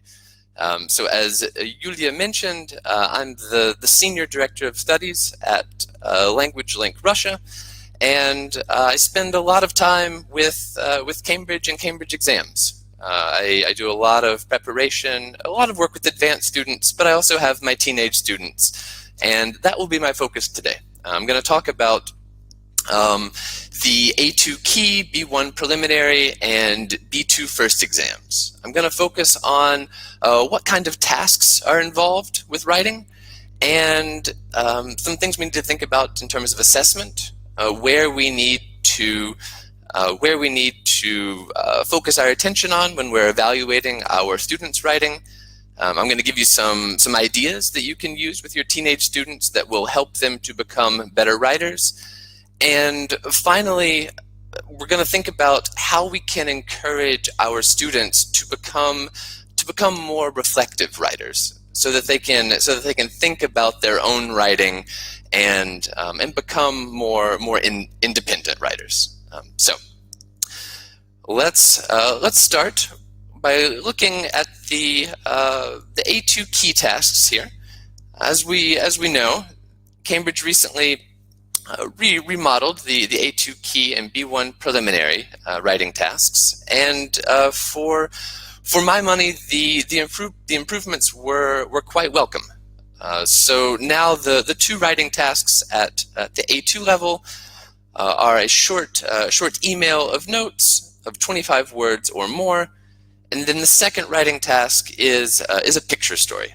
A really nice creative task that gives the students some opportunity to use their creativity, and that's something that will be really important to think about with our teenage students, because they can be very creative by nature, but sometimes in the context of exam preparation, we tend to kind of stifle or reduce their creativity. But this writing part 7 really gives us a chance to open that up. So let's take a look at what these writing tasks actually. I totally agree, Alina. They are very creative. Let's take a look at a typical part 6 writing task. Just for your information, a lot of these I took out of the Cambridge Handbook, a very useful resource available at cambridgeenglish.org. So here we have our situation. You're going shopping with your English friend Pat tomorrow, and importantly, there are 3 objectives we need to accomplish. Right? We need to say where we want to meet, what time, and what you want to buy. And as we'll see as we look at some sample answers, focusing on the objectives is incredibly key here. For the creative task, here's a typical example. The guidance, as it says, look at the 3 pictures, and you simply write a story shown in the pictures, and write 35 words or more. And I actually like that change they introduced there, where they're not putting a strict upper cap on the word limit. Again, giving those A2 students who really like to challenge themselves that freedom to do that. And just like in the email task, here one of the crucial things will be to make sure our students are writing about each picture. All right, it's important for them to kind of explicitly acknowledge what they are seeing in each of the pictures. In terms of how writing is marked, and what we should think about as we are trying to help our students and give them advice. Here's the mark scheme for the email task, part 6, and you see that most important is that all parts of the message are fully communicated. If we move down to 3, one of the big differentiating factors between a 5 and a 3 is the absence of one of those 3 elements that needed to be there. And note here that in the 3 band here, the language used allows the reader to understand some of the message, meaning that there can be language errors, absolutely, as long as the message is understandable, the student will be able to pass. And then of course band 1 is a little bit worse. There's very little communication, a lot of irrelevant information. All right, now let's take a look at some student examples that will illustrate this difference. So if we look at our candidate A, who gets a score of 5, we have very clear information about, or clear answers to these 3 questions we are prompted for. Where you want to meet, we can meet at your house. Clear and there. What time you want to meet is 11 o'clock, okay. What you want to buy, clear answer, football boots. Notice as well that the candidate here has included the appropriate salutation and conclusion. In general, I don't enjoy encouraging my students to memorize things, but a concluding statement like "see you tomorrow," I think that it's appropriate to have your students memorize that, because it gives them less to think about on exam day, and lets them focus their energies on the message itself rather than all of the other formalities associated with it. And then if we contrast candidate A to candidate C, in candidate C, not bad, as you can see, his score was 3, meaning he passed the exam. But we have something missing. What's missing in candidate C's answer?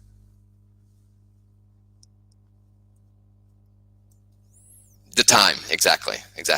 So even though the message is quite good, the time is not there, right?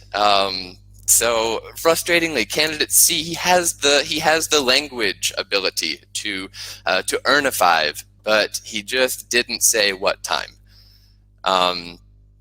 And we're also missing that opening and closing, the "Hi Pat, see you tomorrow." All right. So if one of my students produced something like candidate C, it would make me really sad, because it's all there. It's just a matter of kind of overlooking a few basic things. Good question from Anastasia. Grammar mistakes count only insofar as they impede communication. They are not something where if you make one grammar mistake, you automatically have your score reduced from a 5 to a 4 or a 4 to a 3. If the grammar mistake is so severe that it's impossible to understand what is meant, then yes, that would be a problem. There was a question as well about the use of "I'm" here. This would be acceptable and even appropriate, because if we notice in the prompt, we have your English friend, right? So just a good illustration of how it can be easy to miss one thing. Here, I'm not going to spend too much time here. You'll have these slides to look at on your own, but here we have the assessment criteria for writing part 7. And again, the important thing to focus your students' attention on in part 7 is making sure that they clearly address all phases of the story, right? And we'll look at a good example here of a part 7 answer. So here is a good part 7 answer. Last Sunday, I went to a picnic with my friends. First, we put the fruit, sandwich, and orange juice in my bag, right? First picture. Then we went. When we arrived at the camping, we ate on the floor. Then Tom and Lucy went to the lake, and Michael and me saw them, right? Notice here, there are mistakes, right? We have misspelling of sandwich. We wouldn't say we arrived at the camping, but these are really minor mistakes. And notwithstanding those mistakes, this would still earn a 5. And in particular, at the A2 level, one of the most impressive things here is seeing the students' use of cohesive devices, right? First, then, when, then, right? And then this complex sentence at the end. This is really, really quite nice at the A2 level. And if I notice a student maybe having trouble using those cohesive devices, sequencing their story, sometimes I will give them kind of a blank template just with those cohesive words filled in advance, right? So they would have a blank piece of paper, then first, comma, blank, then blank, then blank, right? And that can kind of reinforce to them the importance of using these linking devices effectively.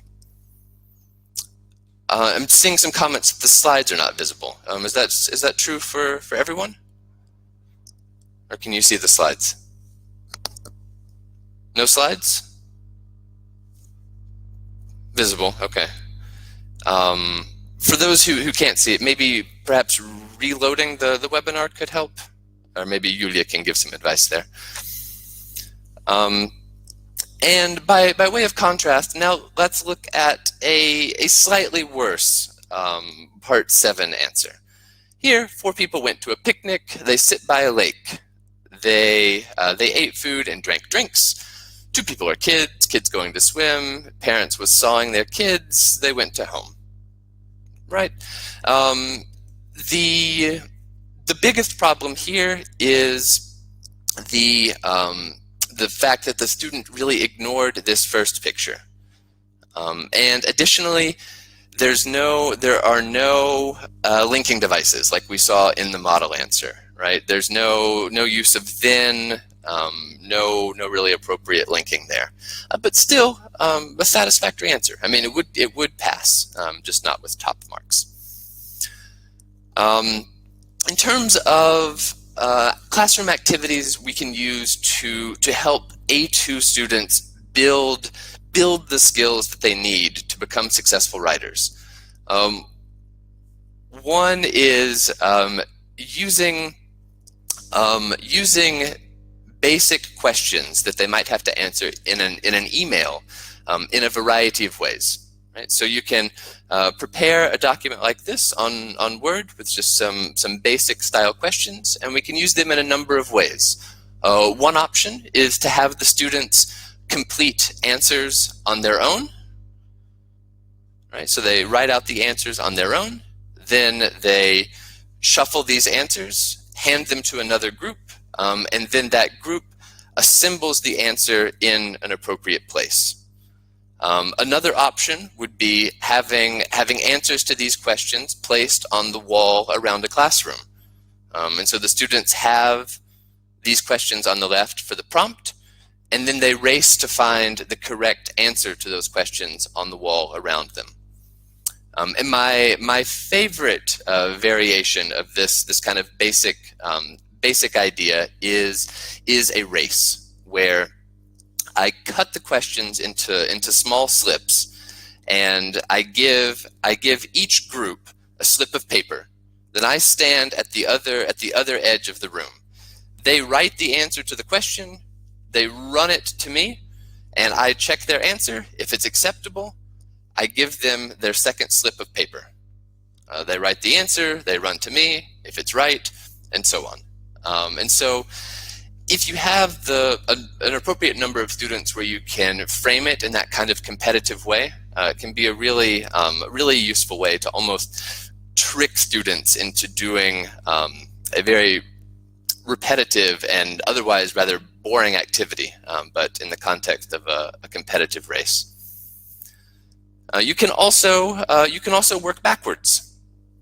You can start by giving them the answers and having the students construct the questions, so that they're not only thinking about answering the questions, but also imagining what the question could have been.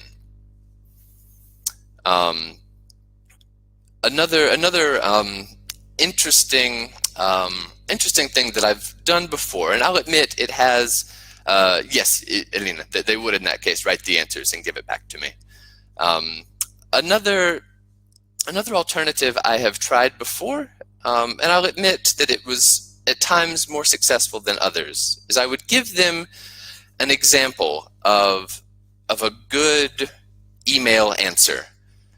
Then I would give them a blank task, and they would guess what the actual task was. So it's a kind of task reversal, giving them a model answer, and then having them try to guess what the task was. Again, it's kind of something I'm experimenting with.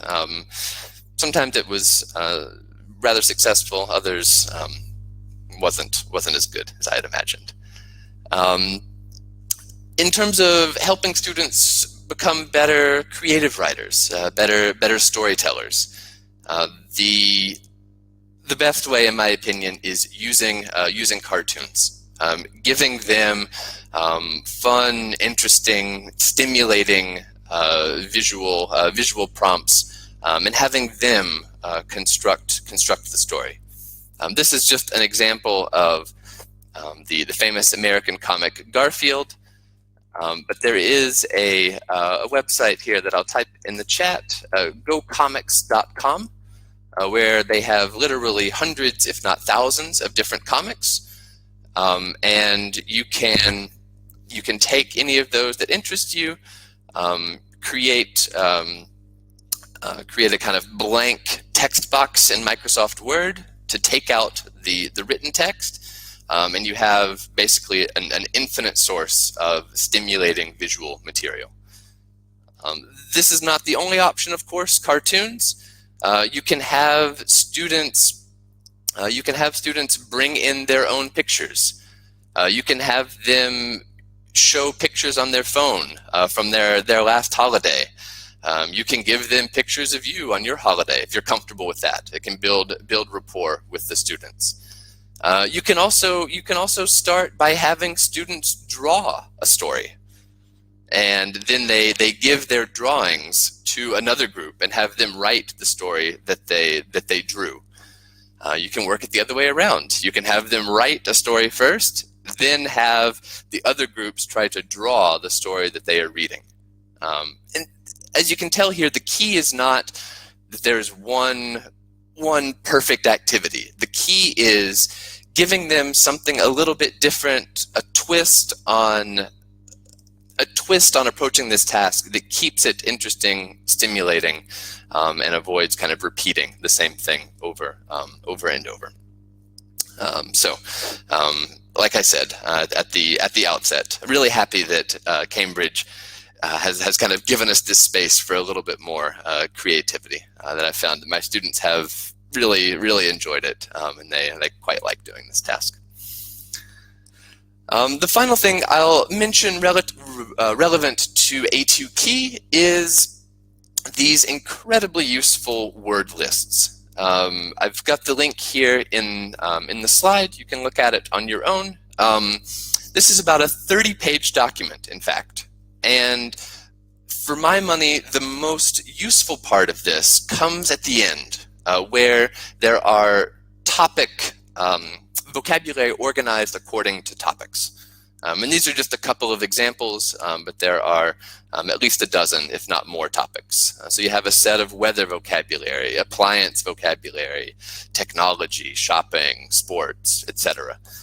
And so if you have students who are perhaps struggling with using a wide enough range of words, then using these Cambridge word lists can be a place to kind of help you get started in that area and give them some tasks to accomplish. And it's really up to you how direct you want to be there. At times, I've had success giving them a topic vocabulary set and saying, for this writing task for homework, you have to use X number of words. Like you have to use 3 words from this list. So if you want to take that directive approach, that can be an effective option as well. All right, now looking forward, kind of moving up in level here. thinking about the writing tasks that we ask for from our B1 preliminary students. And a question there from Olga. There are indeed. There are word lists for B1, as I'll show you here in a minute, and for B2 as well. So our writing tasks on for C1, I don't actually believe so. I might be mistaken there, but I don't believe there are for C1. The problem is once you get into the advanced levels, the word list almost becomes the dictionary. So it would be a bit of an unwieldy document. But I could be mistaken about that. There might be one for C1. So to the writing tasks on B1 preliminary.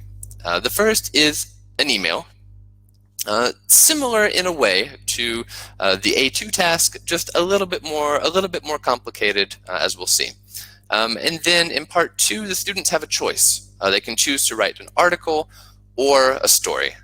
And I'll focus in especially on the story, because in my experience so far, I've found that my students generally prefer the story to the article. They find it more interesting, more engaging, and they prefer doing that. So here's a look at the email task here. And here it takes a little bit more work on the part of the students to figure out what exactly they need to do.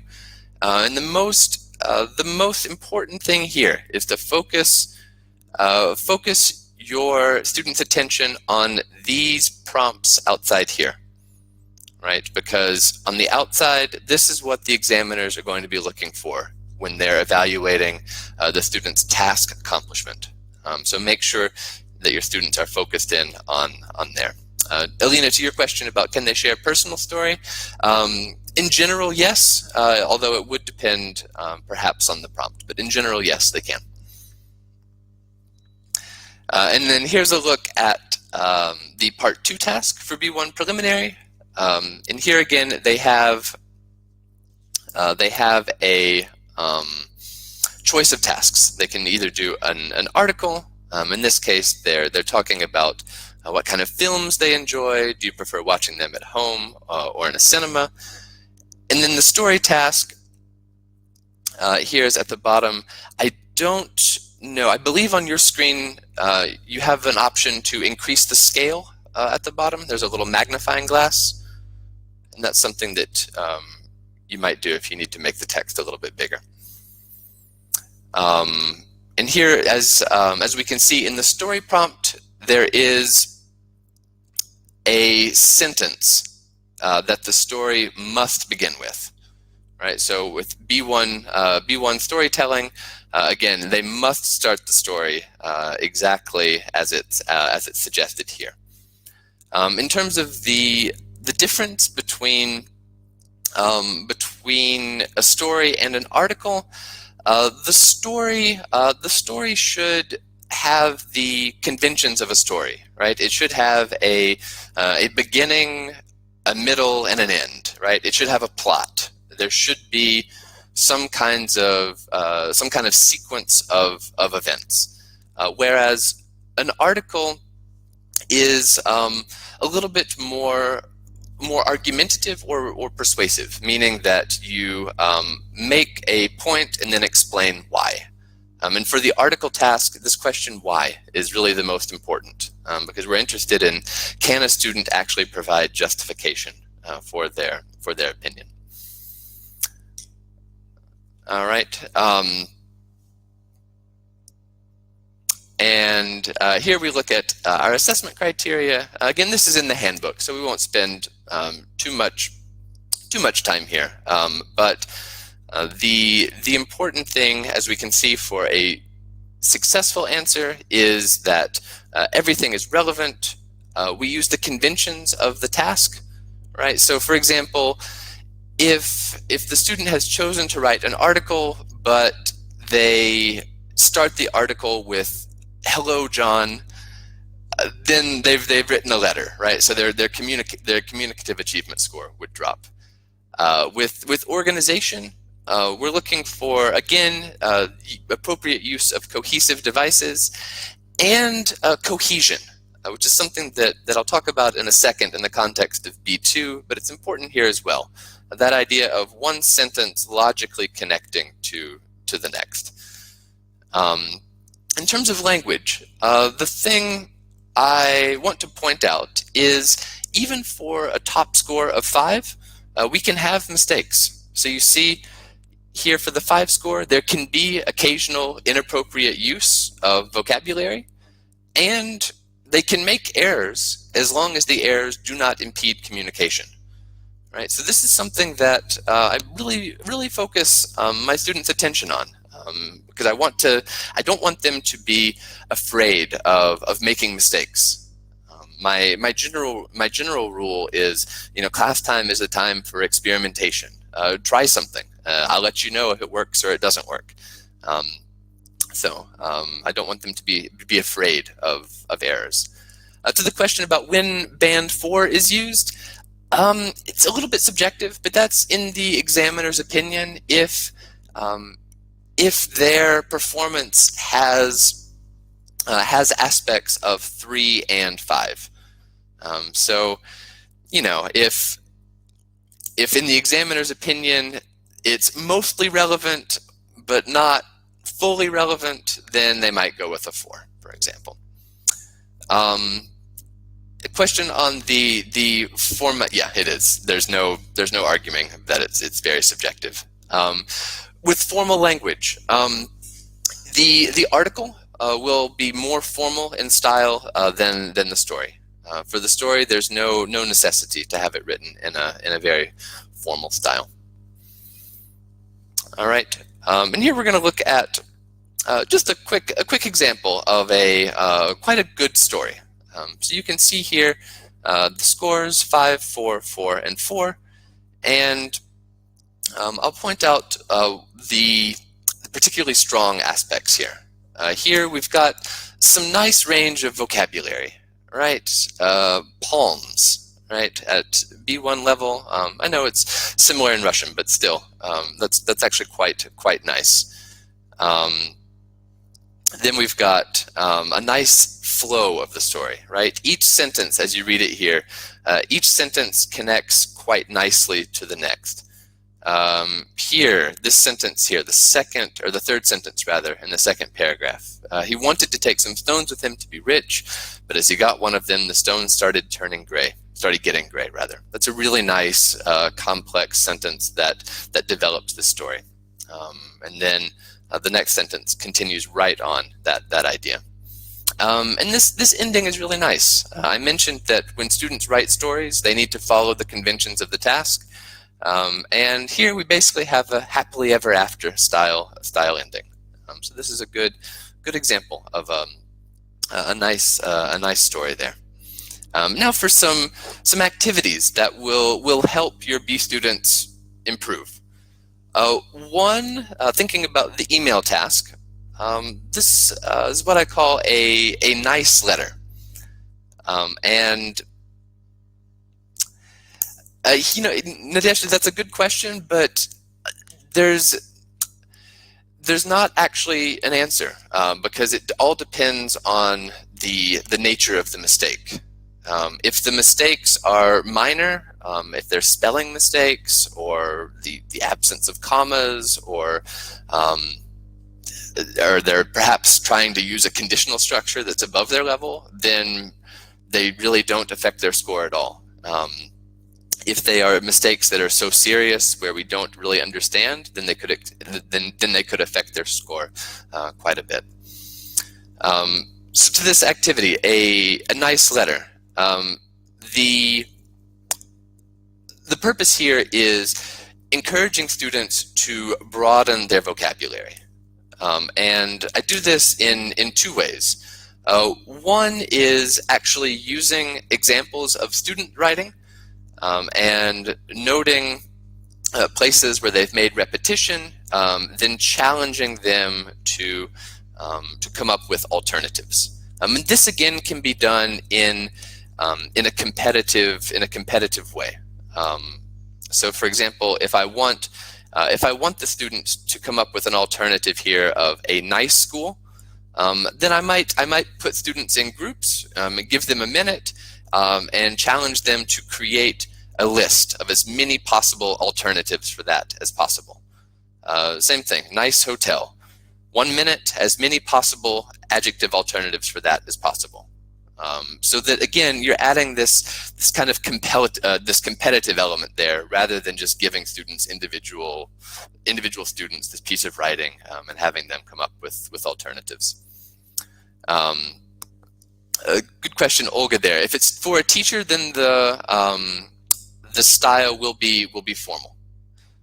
Generally, if you're writing to your peers, it can be neutral to informal. If you're writing to someone socially above you, it should be formal. And there are indeed sample answers in the handbooks, for sure. I mentioned that you can create this kind of activity based on students writing. You can also take model answers, for example, from the different handbooks or test trainer books that Cambridge publishes. You can take a model answer and edit the answers yourself. Remove the adjectives or replace the adjectives with nice or interesting, and challenge your students' creativity in that way. The other activity that my students have a lot of fun with and helps them to prepare for B1 is this idea of circular stories. And here we, so in terms of resources, my go-to are complete, preliminary, complete first, and compact as well, as I believe was mentioned earlier. So this circular stories idea is a kind of collaborative story building exercise where students sit in a circle. You give them all a prompt. For example, here it was a cold, wet Friday afternoon. I was going home from school when I saw something strange. Then you give the students 2 minutes. They write a sentence or two continuing the story. You set a timer. When the timer goes off, they pass the piece of paper to the person beside them. That person continues the story. They write a sentence or two. The timer goes off. The story passes around. This is so much more interesting for students, rather than just sit quietly for 30 minutes, write, and I'll read what you do, right? It's collaborative, it's funny. You can even have a way to vote for the most interesting or funny or creative story at the end, and award prizes for that. To the question Olga had about should every story be given a title, no, that's not necessary. It's not wrong to give a title. Sometimes it can be even fun for students to kind of make up a title for another person's story, but no, it's not essential. To your question, Tatiana, so in this case, everyone is writing a story. So you have six people, 6 pieces of paper, and each person starts their own story. So when I finish my part of the story and I pass the paper, someone else gives me their paper and I continue their story. Yeah. Good question, Galina. That depends on the amount of time we have. Ideally, I like to then give students time to correct each other's writing, or to maybe circle areas where there's repetition, or maybe suggest some kind of linking device they could add. Sometimes I'll collect them, and I won't correct every single mistake, but I might look through them and see if I notice 3 to 5 common recurring mistakes, and I might use that as a kind of error correction game for the next lesson. So really a nice activity there, and a lot of fun. Yeah. To your question, Velina, about do they read the previous writing? I've done it both ways. An interesting alternative for this is to have them fold the paper over the sentence they've written and just show maybe a couple of words visible. And then they fold it over and over. That way, it can be a little bit more of a surprise. But I actually like to have them read the whole story before they write their sentences, because I do want to keep it connected to the exam, where they need to continue one train of thought and really be consistent in the logic of the story. Yeah. And again, I mentioned this in the context of the A2 exam. There's a word list for B1 preliminary as well. That can be a really useful starting place for providing the context for really any type of writing activity. So then, again, moving up the scale, we're going to look at B2 first now. And we've obviously made quite the jump from A2 here. We've moved from 25 words to 140 to 190. And of course, at B2 first, they are required to write an essay. Here, we're looking for their ability to agree, disagree, give opinions, support their opinions in the nice formal essay structure. And then in part 2, students again have a choice. They can write an article, an informal email or letter, a report, a review. They have a little bit of a choice there. There we go. In terms of things that I want to focus my students' attention on with the essay task, one very common mistake that I see my teenagers make is in the essay task, they fail to include their own idea, right? As we see in the instructions here, we are to write an essay using all the notes and giving reasons for your point of view. And this includes point 3, which is their own idea.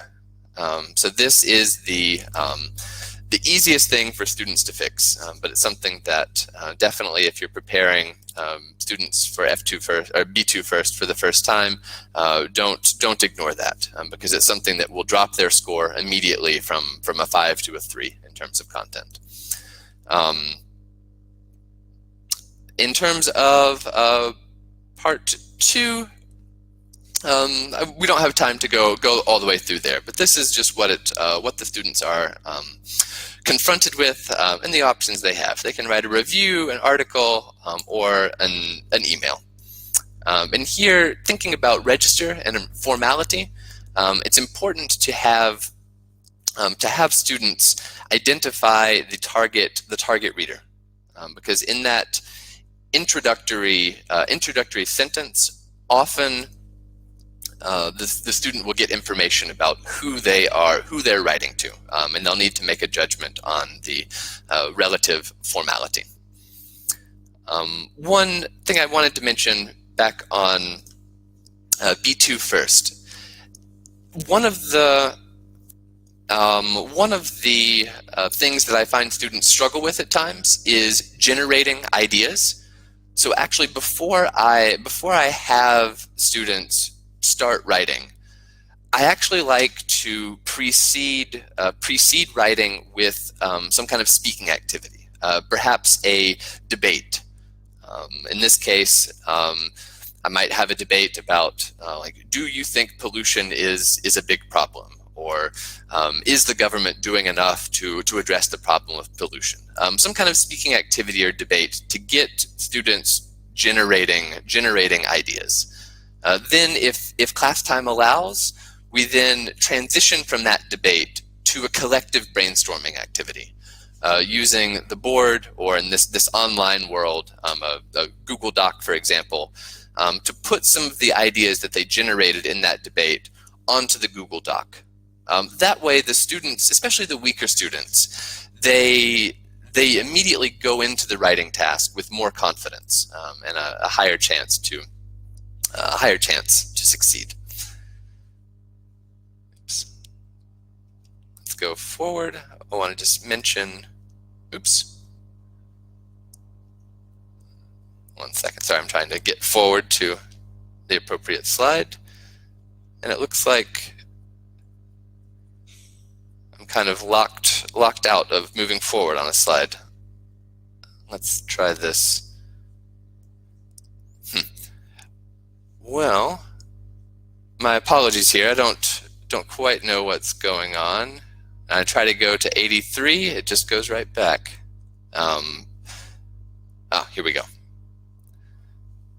So the final thing I want to kind of conclude with is questions that I get my students to think about for each of the areas of writing, right? If we're thinking in terms of content, I want my students to start evaluating each other about whether or not the writing task has all of the required components. So especially at the B2 level, but even at the B2-1 level, I start having my students fill out evaluation forms of other students' writing. I also have my students look at sample answers and try to guess the score they were given. At first glance, it might sound a bit dry, but again, if you phrase it in terms of frame it rather, in terms of a competition, I find that students actually really enjoy guessing what the examiner would award a piece of writing. So again, framing it in terms of that guessing game gives students a little bit of exposure to the criteria they're going to be graded on. And again, I phrase these.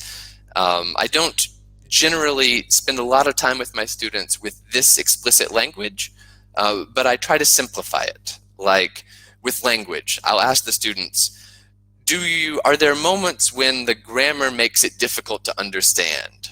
Or for organization, is there a range of linking devices? Are there paragraphs? For communicative achievement, I'll ask them basic questions like, does this look like an essay? Right? That's the core question with communicative achievement. Does it look, feel, smell like the task that it's supposed to? And the same thing with content, as I've mentioned before. Yeah, to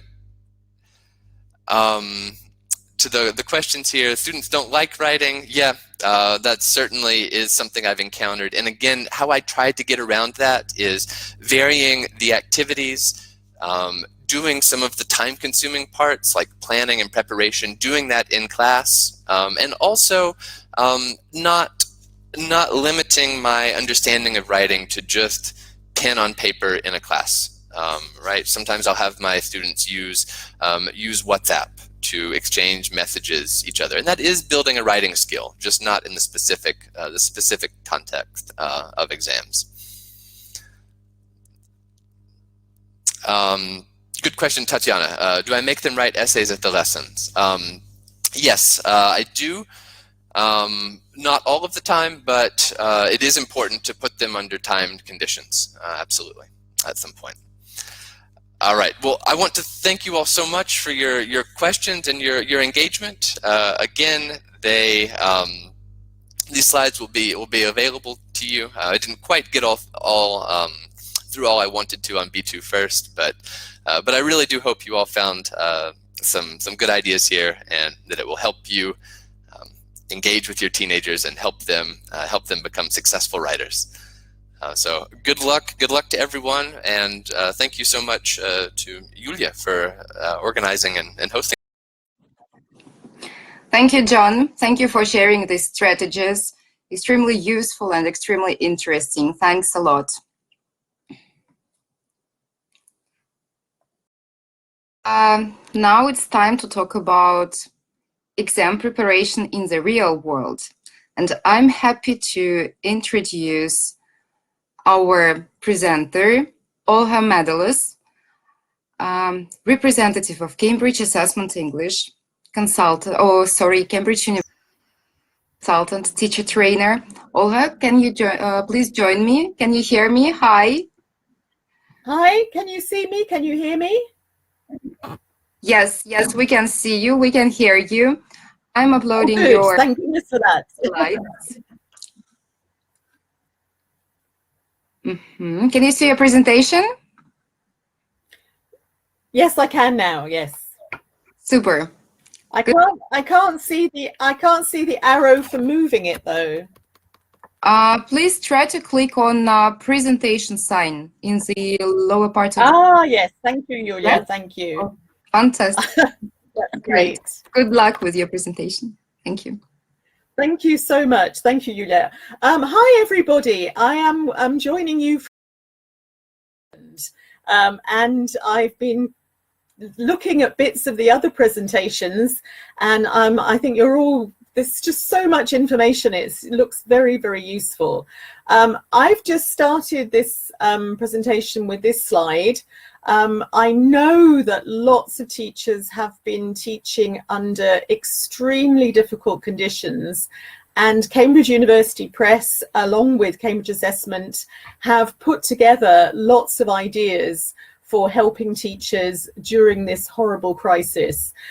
Ideas for online learning, blended learning, etc. So if you can take a quick picture, or I'm sure Julia will send you these links later as well. There's lots and lots of fantastic ideas here. So let me move on. And my presentation is called Exam Preparation in the Real World, and it's non-specific. I'm not going to be talking about B1 or C1. I'm just talking about exam preparation in general. And I can see from a lot of the comments I've been looking at this morning is that a lot of you teach exams and you're very interested in teaching exams. And what strikes me is how teaching exams is very easy. Would you agree with that? I don't know why that's gone like that. Sorry, I don't know why I can see all these. Can you see all those slides? Ah, there we go. Sorry, this is all new technology for all of us. Would you agree that teaching exams is easy? You've got students in your class and they're all the same. They're all taking the exam. Would you say it's easy? I'm just looking at your comments. This is a cheeky question because as a teacher, I don't think teaching exam classes is easy at all. One reason for this is that you may have students who are all aiming to do the same thing, but they're not starting in the same place. So it's a real jumble of abilities. Even though you can have tests to place your students at the right level, they're still not going to be exactly the same. They're going to have different strengths and weaknesses. Also, even if they were to start at the same level, progress is different. Students progress at different levels. And some students will have really big challenges with certain parts of the exam. It's also true to say that not all students are equally motivated. If we teach teenagers, we know that very, very often it's very hard to be motivated. I'm not saying they're lazy. I don't believe that kids are lazy. I just think they've got lots of pressures and they don't always see why they should be in an exam class. And exam classes are not always very exciting to be in. And another thing, I don't know if any of you are ever in this situation, and this happens particularly in state schools I've been involved in, is that you have a mixture of students where some are not even going to take the exam. So for example, if we're talking about Cambridge exams, they're not always going to take it. And I can see from your comments that these are issues that you have to deal with. So what I'm going to be looking at is 4 strategies that I believe can help us in this situation. So looking at how we can personalize the experience for students, how do we deal with those mixed levels? somebody's mentioned motivation, and motivation is a really important thing here. So I'm hoping to bring in motivation throughout. How we can have exam practice in the exam class that's going to suit everybody, and also look at other things that we'll be teaching, like life competencies. So I've got quite a lot to cover, so let's start. Now, one thing that's very important for me is this idea of motivation. And motivation really can't exist unless you have a goal. You've got to have that goal. Why am I here? Why am I motivated? So in life, we cannot say I'm motivated unless we finish that sentence and say I'm motivated to do something. So I think it's really important to explore with our students their goals. And to think, one of the issues about a goal is, as I just said, you can't move forward without this goal. And this is just a very nice quote I've got here, that if you have this challenge, and I don't know about you, but when I was a teenager, I kind of used to feel like I was battling against the exam, and that yes, I could do it. Yes, I could beat it. So you can build up some of this motivation to, yes, I want to move forward. I want to pass the exam. So these are different types of motivations that our teenagers may have. So just, I want to pass the exam, just to get over that hurdle, because it's something that you see as a challenge in front of you. Hopefully, for many of our learners, they will see the value of studying English, as it is a world language and it is a very useful thing to have in the future. So they might think, yes, I think it's a good idea to do this. I would hope that they also may enjoy studying English, that the goal of being in the classroom would be just to enjoy the challenge of learning a new language. In this day and age, and John was saying earlier, we live in a very digital world. Lots of kids have access to movies, to songs, to lots of things out there in the world that are in English. And from my experience of teaching across 3 continents, my teenage students were always interested in trying to expand their knowledge of popular culture. And this is something they were very interested in. And maybe they're learning much more than just English, as we shall see. So I think it's really important to discuss this with students, to talk about, say at the beginning of the year, you're going to be starting the academic year soon. So what a good way to start, to actually say to students, what do you want to get out of this? Where do you want to be in your English? What do you want to learn? And to hear what their points are. So I think if we don't, as I said earlier, if we don't set goals, it's going to be very difficult to get to a situation where you can say, oh, I've achieved that. So even if it's, I'd like to be able to understand English songs better, they can say at the end of the year, okay, I did that. I am actually able to listen to pop music in English and understand it.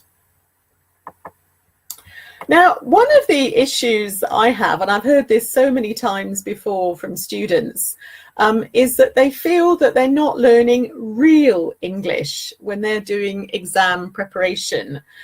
For many students, this idea of Cambridge English seems to be something very posh, very, very old-fashioned in some cases. And they find it very difficult to connect the English that they're learning with the English that they want to be learning. So they see a disparity between, you know, what they're learning for exams and real English.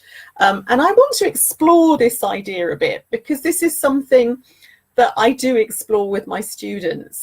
Because what does it mean to learn real English? Because obviously that's what they want, you know, that's what they're thinking is important for their futures. So let me start with a quiz question here for you, ladies and gentlemen. In terms of real English, we have real English in music, in pop music. So who do you think were the top selling music artists in the world last year? Anybody got any ideas who were the international pop sensations? Who were, oh, I like somebody said Paul McCartney. I think you're older than me if you say Paul McCartney. Oh, lots of people saying Billie Eilish, isn't it? Billie Eilish. So these are the people that our kids are listening to. And lots of you have got good ideas. I mean, there's so many of them. These were the top 6. But all the other people you're saying, I'm really sorry that you're all such Beatles fans, but Beatles were actually a little bit old-fashioned nowadays for our kids. But so this is what they're listening to. They're listening to all these people that you are saying, Justin Bieber included. So when it comes to listening to pop songs, how real is that language? Well, let's have an example here. Here's an example from Selena Gomez. So if you just look at the lyrics of this song, and you can listen to this later online if you like, how different is this language from the language that we are teaching? I don't think it's very different at all. Most of this, I mean, there's a little bit of vocabulary that they may not know, particularly even around B2 level. There's a little bit of vocabulary, but generally the language, even in this very popular pop song by a teenage artist, is very much focused on grammar. If you look at this, you can see that it's present perfect continuous, present perfect simple. So, and there's a lot of repetition also, as a lot of people are saying. There's a lot of simple language in this. So it's not something very different. I mean, we teach grammar. You will find grammar in pop songs. And what you can do with your learners, and this is a really nice activity for listening and grammar and writing, is to do gap fills of pop songs. Let them listen to a pop song, fill in the missing language. But where does this become a challenge for our learners? I'm glad Anna's saying she likes teaching with songs, because I do too. To me, very often, where the challenge is for our learners, where it's not real, is the phonological features. How different is what they hear in reality to what they may be hearing in the classroom? So here's another quiz question. In terms of what you actually hear in English, and I'm speaking quite quickly, so apologies for that, are they hearing what would really be spoken? So what do you think this is? This is somebody asking for something here. Can you guess what they're saying? Anastasia, if I could give you a prize, I would. Absolutely. This is, I'd love a cup of tea. I'd love a cup of tea. I'd love a cup of tea. Now, a lot of students will be able to understand this written, but they're not going to be able to always recognize it when they hear it, because the natural way of saying this is not, I'd love a cup of tea, but I'd love a cup of tea. I'd love a cup of tea. So what is real is not different grammar. It's not different vocabulary. The reality is natural pronunciation, which means they have to have access to this in class. They have to hear these things, which is why listening to songs is a good thing, and asking them to watch TV programs for homework is good. So in terms of the aspects of phonology, we need to point out things like linkage. So I want to, we don't say I want to, or I want to even, eat an apple, eat an apple. And the other bizarre thing that happens also is that you get an extra sound. I want to eat an apple. I want to eat an apple. I want to eat an apple. So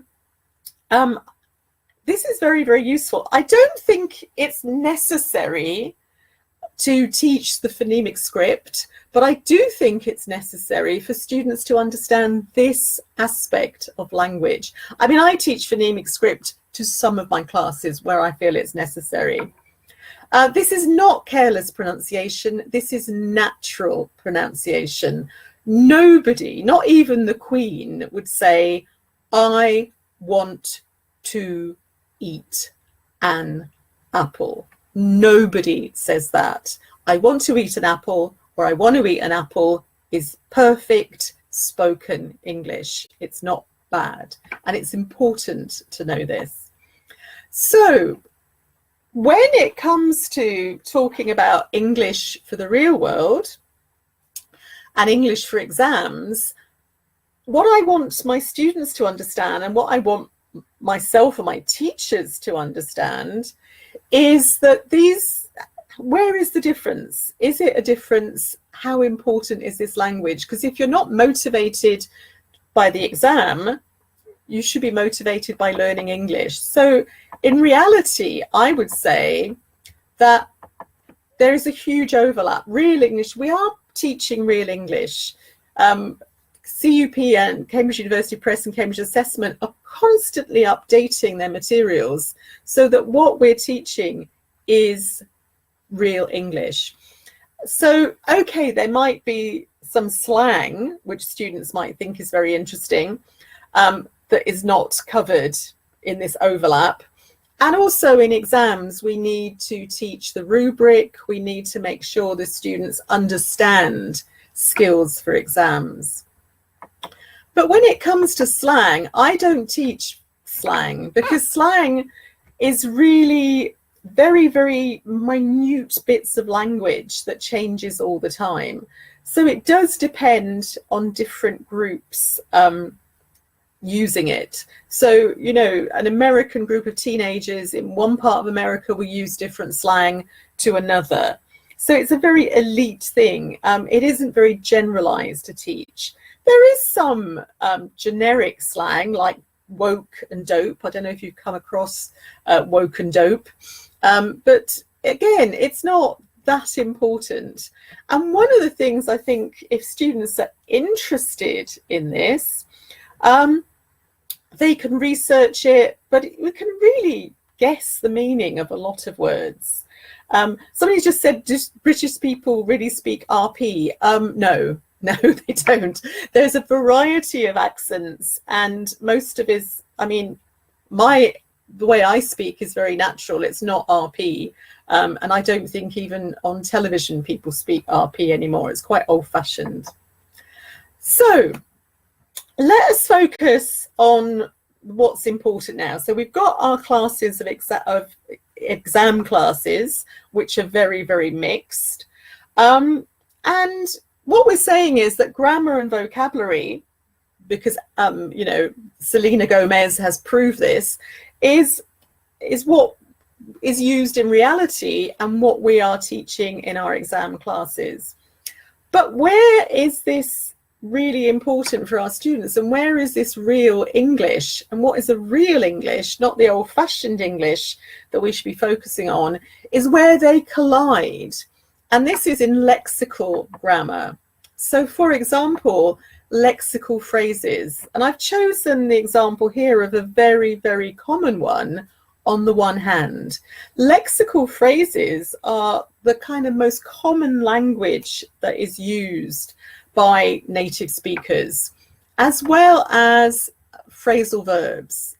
And phrasal verbs are not something I think that should be taught altogether, but should be taught as vocabulary, that these are natural ways of using language.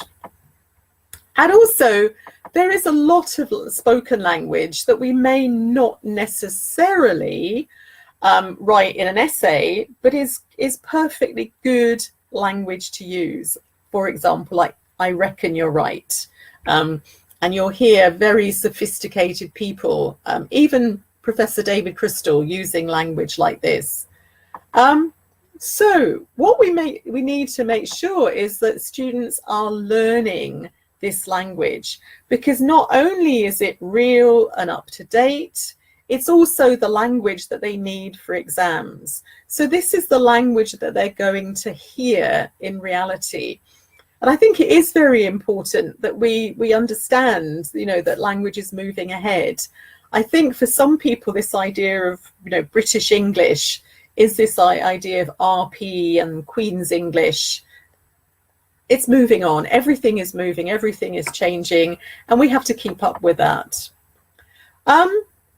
So what is real in terms of, the content and the topics that we are introducing to our learners? And I think it's really important for them to see that what they are learning is not archaic and historic. It's just to see that the kind of topics that we're actually dealing with in course books and in the exams are up to date and modern. It's real language.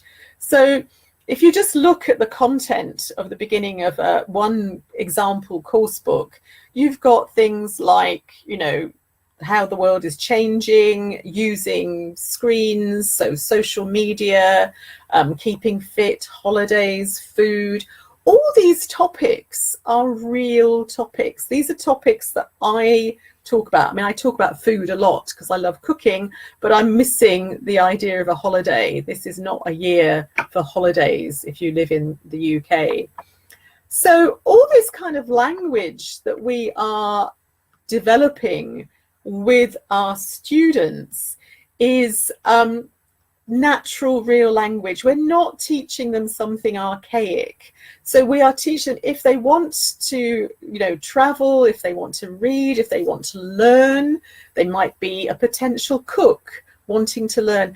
This language is useful to all. It's, global, it's international, it's generic. So you can do what you will with it. Okay, let's just think a little bit about the fact that students are not all at the same level. And I feel very, very sad and very frustrated at the moment because a lot of kids are going back to school now after 5 or 6 months with no school. And the difference between the levels of students will have grown. A lot of children will not have had access to the internet, will not have had parental support as much as others. So I think it's always important to think about how do we make sure that our students are, kept to the same level, can keep up with each other. Now, you've probably heard about the flipped classroom. And this is the idea that the homework that you do is preparation for the lesson so that you're up and running, you're ready to start that lesson, and you're less likely to be, to fall behind. So we must think about homework in a different way, I think, these days. So, for example, if you're going to do a lesson on countable and uncountable nouns, that is your next unit. You can ask your students to review the grammar before the lesson. So some students won't need much reviewing. They'll be your clever clogs who you remember very well, not like me.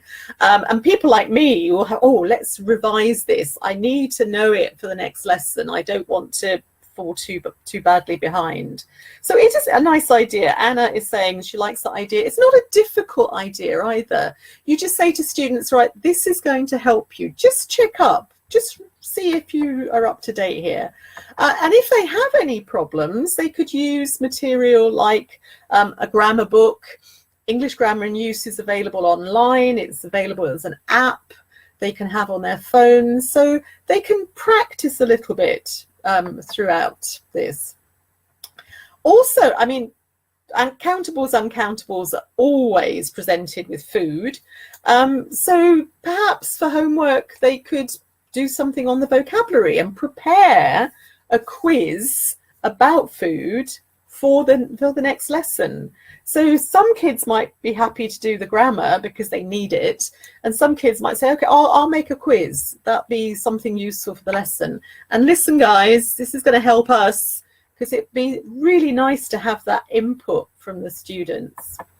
Or, somebody could say, okay, I'm going to prepare a PowerPoint on, the food vocabulary, or even on countables and uncountables.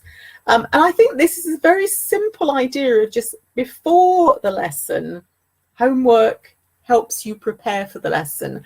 Otherwise, kids are not really with it. They've forgotten, they've missed so much, education.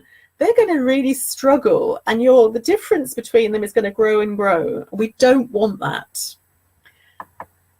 So this is the idea. I don't know whether you have the same story in Russia, the tortoise and the hare, and this idea that some students move more quickly than others.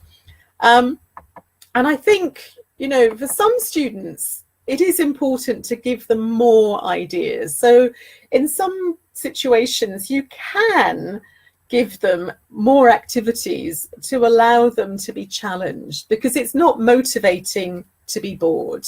They want to move forward. They want to be challenged.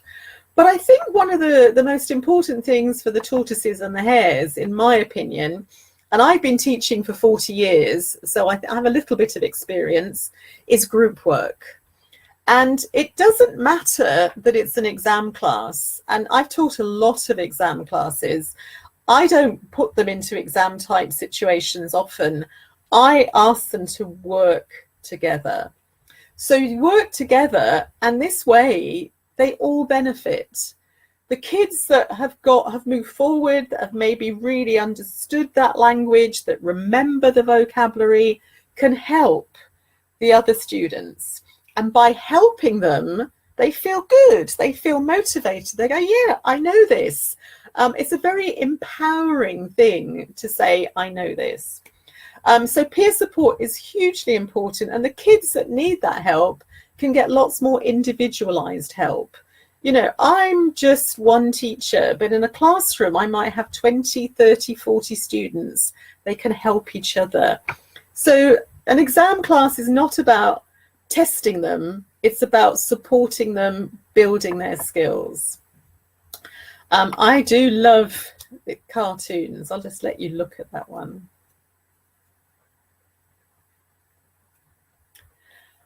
Homework. I've just been talking a little bit about homework. If only homework could be done by magic, but unfortunately it's not. But homework is an opportunity for personalized learning. In the classroom, it's very difficult to have students all doing different things, isn't it? You can't just say, okay, you do that, because it's really hard for teachers. And I find it very, very difficult. But I think that homework is an opportunity for students to do different things and study in different ways, because they don't have to do the same thing. Why should they? So what you've got that is very interesting in terms of homework is the accessibility now of lots of different material. So if you have students who are not preparing for the exam, they don't need to be doing exam practice. They could be doing other stuff. They could even be watching a movie in English. And that's, to me, that is absolutely fine. But if they need support in a certain language area, they can find that. If they need support in a particular exam question situation, it's up to them. So there might be topics they really are interested in that are not being covered in the lesson. So, and there are also lots of online tools and platforms, and which I'm sure you know about, because you're probably all much younger than me, but Duolingo, Quizlet, all these lovely things are available. And also, I was going to just say here, if your students have smartphones, I don't know how accessible this is, but if they go to the App Store and they just put in English grammar, they will find a lot of material in those app stores, and a lot of it is free. So that's very interesting. So also in terms of homework, a lot of homework is very individualized, and a lot of work can be given to students which not just give them an opportunity to develop skills, but also these are skills that are useful for exams. So for example, if you ask them to do this activity that I'm showing here, they do a little kind of mini project. Oh, I love Kahoot. Somebody's just said, I love Kahoot. Okay, so with this project, for homework, they prepare a little presentation and they can choose various aspects of this to do. But as we can see from doing this presentation, it's very useful for the exam because they have to research, they have to write, they have to present, they have to speak, and the other students have to listen and be involved in this. But it's also, these are all life skills, finding out about things, researching. Even though they might be doing it in English, they're still developing their confidence across languages. They're developing a lot of skills that are not language specific. So I do definitely believe that students can take control of their homework. I'm always fascinated when I travel on public transport, which again, I haven't been doing very much recently, but everybody's on their cell phones, everybody's doing something. And this to me is a wonderful opportunity for students, you know, in the real world to do what they want, when they want, where they want. And it can also be with who they want. Homework doesn't need to be individualized anymore. Students can Zoom each other, they can have a video chat, they can do things together as well. So I think it's really important to do this. And I just want to say something about one of the comments here from Olga. Cutting and pasting is not homework, and I severely reprimand students who do it, and I really do not approve of it, and I make them know I don't approve of it. It's lazy and it's just not of any use to anybody. Okay, let me say a little bit about exam practice. Obviously, we're going to do exam practice to a certain extent, but just doing it like an exam all the time, I have nothing against doing a few practice tests, but not often. Because what happens is students become obsessed with their grades and the idea of failure. And this is not healthy. We don't want them to think, oh, I'm not good at this, because the more you think you're not good at something, the truer that is. You've got to avoid failure or orientation. It's also a lot of class time is used up for this.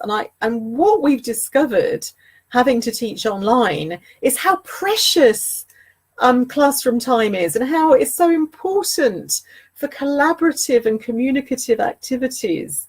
And it's, you know, it's just not necessary to use up all that time in class. And again, you know, for some students, it's not going to be of any interest or any value. It's just not something they need to do. So when it comes to exam, but I'm not saying you don't do exam practice. You just don't do it in this way. So I'm just going to give you a couple of exam practice suggestions. And these are things I've done with students over the years that have worked for me. So I'm just sharing with this you. So for example, you can do this with any listening activity from an exam or a course book. And I call it the listening but don't listen. So what we do is we look very carefully at the question. And I get the students to work in groups to guess what answer they think is correct, but they have to then justify why it might be correct. So for example, here is an expert on communication, and she's done a lot of research. And the first question says, who did she get her research data from? Family and friends, people she works with, her connections to the internet, on the internet. Well, the students have to think about, I think, which is the most likely? And as they're doing this and having to explain it, they are predicting what they're going to hear. And it sets them up in this very positive mind frame for listening.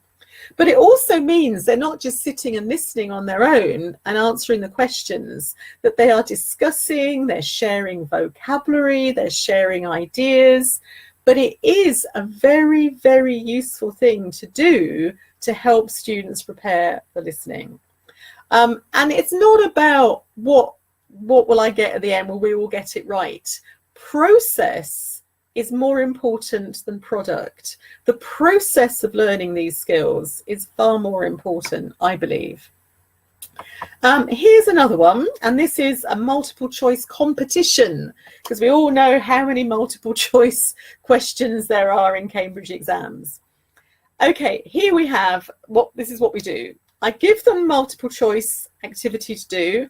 They work in groups and they have a time limit, and they have to negotiate which they think is the right answer. Then when I say go, so I might say, okay, number one, they hold up whatever they feel is the right answer, and they have to have agreed on it. So it's a very strict thing. So they have the 4 possibilities. And then as teams, they collect how many right answers they got. Now, this is a very effective way of doing multiple choice in the classroom, because it allows them to really think about what is the possible answer. And oh, I'm sorry, I don't mean to be horrible about kids, but they get bored on their own and they just guess, and they don't even guess with reading, they just put anything. This really encourages them to work together. So they're developing really important skills. So I hope it's a very effective idea. It's very easy. They can make their own cards. So my final strategy that I mentioned was that they're in an exam class, but they're not just learning English. They're developing a lot of really important skills. And this is where English as a foreign language is way ahead of lots of other subjects. And nowadays we talk a lot about life competencies. So even if you're not that worried about your English, you might think my English is super, I don't need to learn English, or I don't want English. All these skills are hugely important. Things like collaboration, presentation skills, sharing ideas, talking with confidence. These are all skills that you would need in Russian, in whatever language, because I know some of you are not from Russia. Whatever language you have, you need all these other emotional skills, communication skills. And what I'm saying to my students is, it's not just about English. Don't worry if you're not motivated by the English, but these are very, very important things to be developing. And nowadays, if you look at Cambridge University, sorry, my teeth are falling out, Cambridge University Press materials and Cambridge Assessment materials, there's a lot of focus on life skills, life competencies, and you will see that they need these in the exams. Communication, presentation, this is what they need. This is one of my favorite quotes, and this is a very important thing about motivation. It's all very well having lessons and saying we're preparing for the exam, we're doing exam practice. If there's nothing meaty there, you need content. You need something to think about. I've taught teenagers, let's say for over 40 years. They're not lazy. Most of the time they're bored. They need something to be engaged in. They need to be communicating. They need to be thinking about life outside the classroom. So I think that's a very important thing to consider when we're teaching them. And just a final thing about when you get to the end of the lesson, it's a really nice thing to do a quick review. So something like this, of just saying, why was this useful for me? Oh, this was useful because I hear this language in films I watch. I enjoyed this lesson because I collaborated. Oh, this part, what we did helped me in part 2 of the speaking exam. Or I still need help, reviewing it, saying, please, I need more help with this. I didn't really understand. You could make a little poster of this, put it on the wall by the board, and just 5 minutes at the end of each lesson, just say to students, okay, what did you feel was useful? Because I bet you some of them don't even notice what's useful. Some of them don't notice what they need. So we're helping them to self-assess. And this, I think, is a very crucial thing in learning and developing as a, you know, as teenagers, they should be developing these adult skills. So just a final quote here. Success is a wonderful thing. And if we can be successful, we become very proud of ourselves. We get that kind of yay. So I think we've lots of people have talked about motivation, but motivation, we're motivated because we want to succeed, but we don't all want to succeed in the same way. You know, so success may be just listening to a Beatles song and understanding 80% of what we hear. Okay, so any questions? I think we're kind of coming up to the end of the session. Oh, I'm glad you found it useful. This is good. I hope I wasn't speaking too fast. We didn't have very much time. I'm seeing lots of thank yous and not many questions. I will give you something myself. Here's a Christmas present, an early Christmas present. This is my blog post. On my blog post, I have lots of ideas for teenagers and for primary, because I teach both. Go on to there. It's free. It's a little bit old-fashioned. You need to look through it, but I have lots of practical ideas for the classroom. So I really hope you found that useful. I'm back on this platform, on this session on Wednesday at the same time. I'm going to be talking about mostly adults, but I think if you teach teenagers, there could be a lot for you there. So it would be great to see you. Oh, thank you. Thank you for all the kisses. I'm very honored to be getting so many kisses. Thank you very much. Well done, you. Thank you, Olha. Thank you. And so many thank yous. Thank you for this presentation. Thank you for this inspiration and motivation. Thanks a lot. This is the end of our Cambridge Week Day 2, and I would like to thank all the participants, all the attendees. I hope that it was you, and see you tomorrow. Tomorrow we are going to talk about professional development. We'll discuss teaching qualifications like TKT, SALT-P, SALT-S, and Delta. Don't forget about yourself. Your professional development is extremely important as well. Enjoy the rest of the day and see you tomorrow. Bye-bye. Yes, tomorrow we start at 1:30 Moscow time. There is a question in the chat box. 1:30 Moscow time tomorrow. Bye.